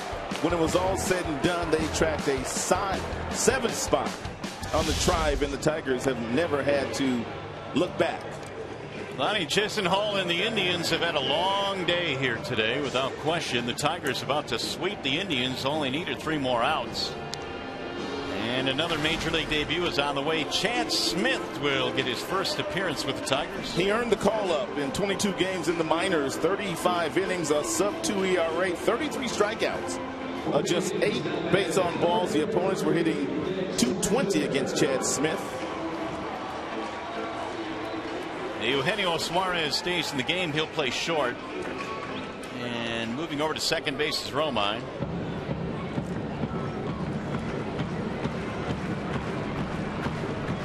Swisher leads it off.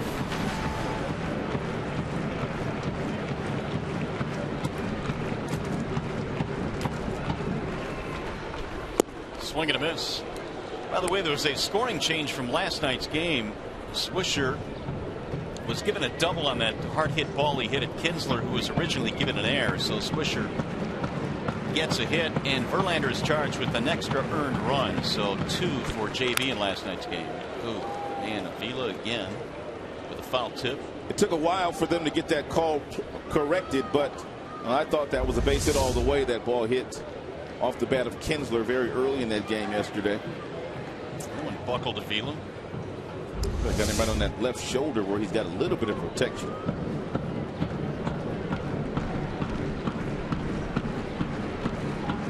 Chance Smith out of Thousand Oaks, California, USC Trojan. That's where he played his college ball. Missed it outside. Smith was given number 55, which he has no trouble with because coming from USC, which is a big football school, a lot of the great linebackers wore that number, so he was good with it. Last time the Tigers had 2 or more relievers making a debut in the same game, that 2003 season. We all remember that. Matt Roney. Ball inside, 2 balls, 2 strikes.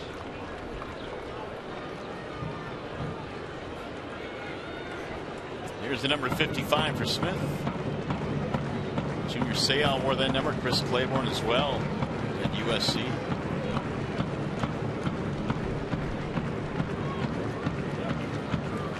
Here's the 2-2, and it's fouled straight back. He's got some nice sink with that 95-mile-per-hour fastball. It's not straight. And you can see why Smith was putting up those numbers that he put up in the minor leagues.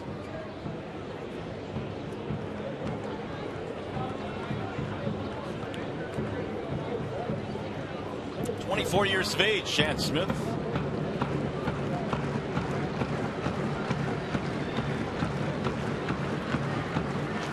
Swing and a miss. Swisher goes down, and Smith has a strikeout in his debut. Previous pitch was 95, came back with a slider, and that looked more like a slurve. Didn't do a whole lot, stayed up in the strike zone, but Nick Swisher swung right through it. From the arm angle that Smith throws from, it appears that it's kind of difficult to get any kind of depth on your off-speed pitches. You really have to slow them down to the maybe 82, 83 mile-per-hour range, then you might get more depth. That last one was just spinning in the strike zone, but the result was good. David Murphy line drive is short, right at Suarez. 2 quick outs. Right now we send it down to Trevor Thompson. A preview of what's coming up on Tigers Live. Trev? Well, Mario, we'll certainly talk with Chad Smith and Pat McCoy about making their major league debuts. We'll talk with Ian Kinsler about a big day at the plate on his 32nd birthday.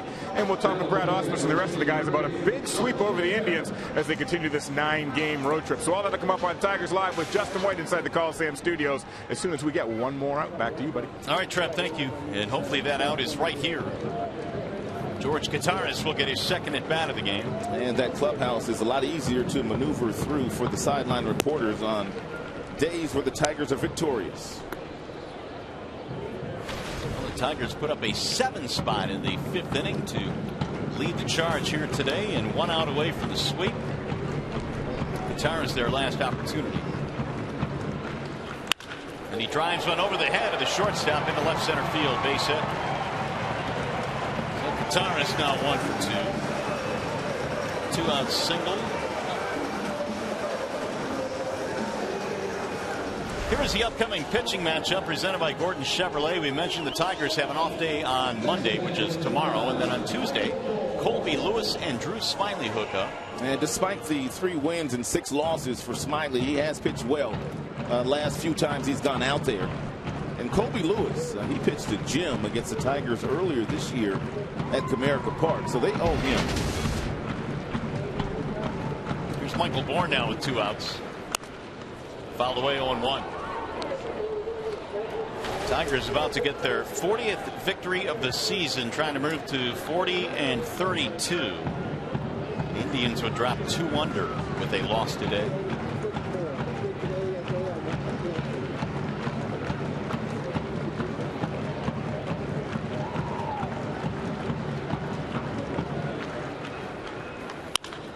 Driven to center field shallow. Jackson can't get it. Backs off on it.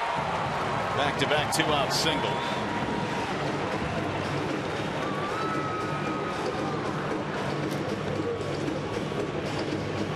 It'll bring up Asdrubal Cabrera.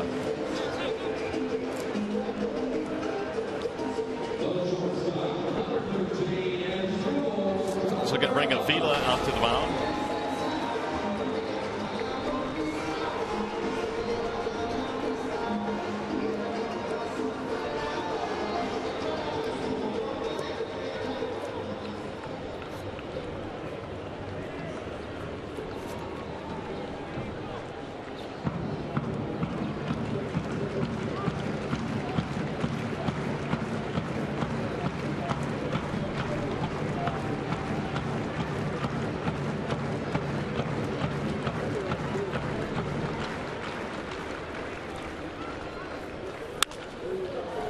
Get back out of play down the left field line.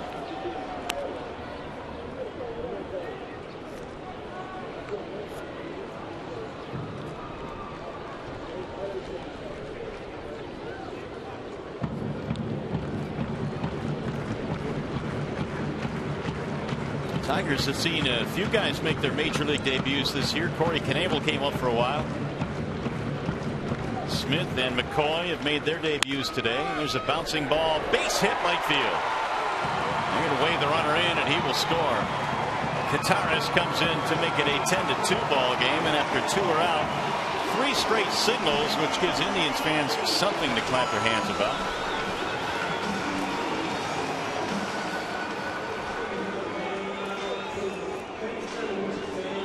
First RBI for Asdrubal Cabrera.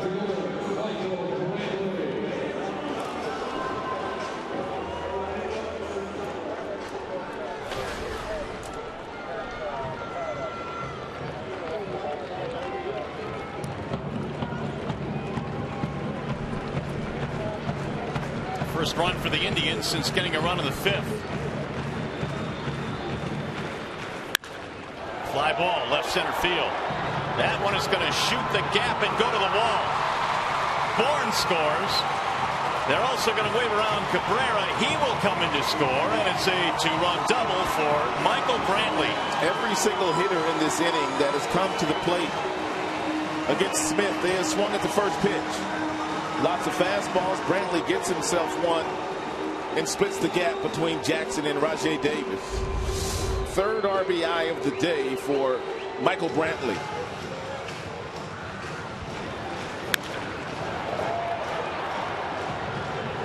Brantley, as he normally does against the Tigers, has another big day, a 3-hit afternoon. 49 driven in for Brantley, and now Jeff Jones out to try and calm Smith down. There's some action now in the Tigers bullpen. It's Phil Coke.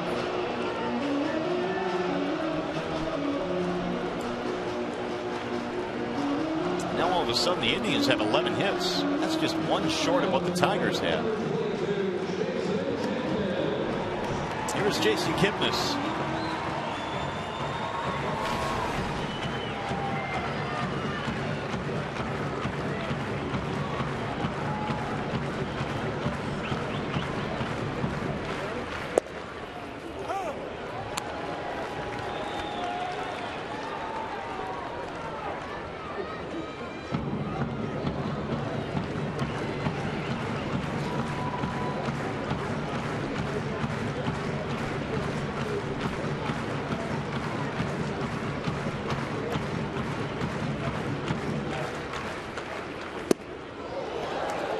Two.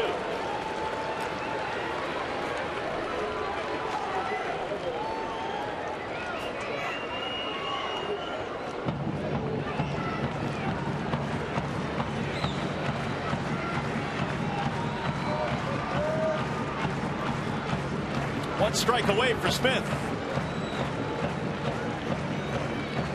And the 0-2.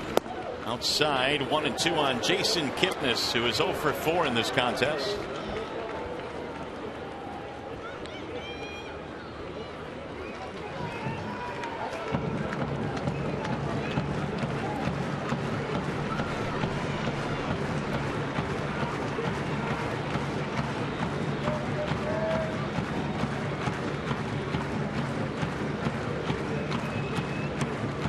the 1-2. Swing and a miss, struck him out, and that will put the finishing touches on a big Tigers win here today as they beat up on the Indians 10-4, and they will leave town with a sweep of this 3-game series. And good to see the Tigers playing the kind of baseball that they thought they should have been playing when they were really struggling there in the month of May and also the beginning of June.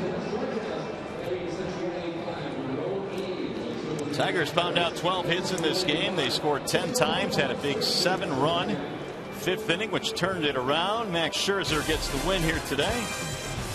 And we shall return to Cleveland.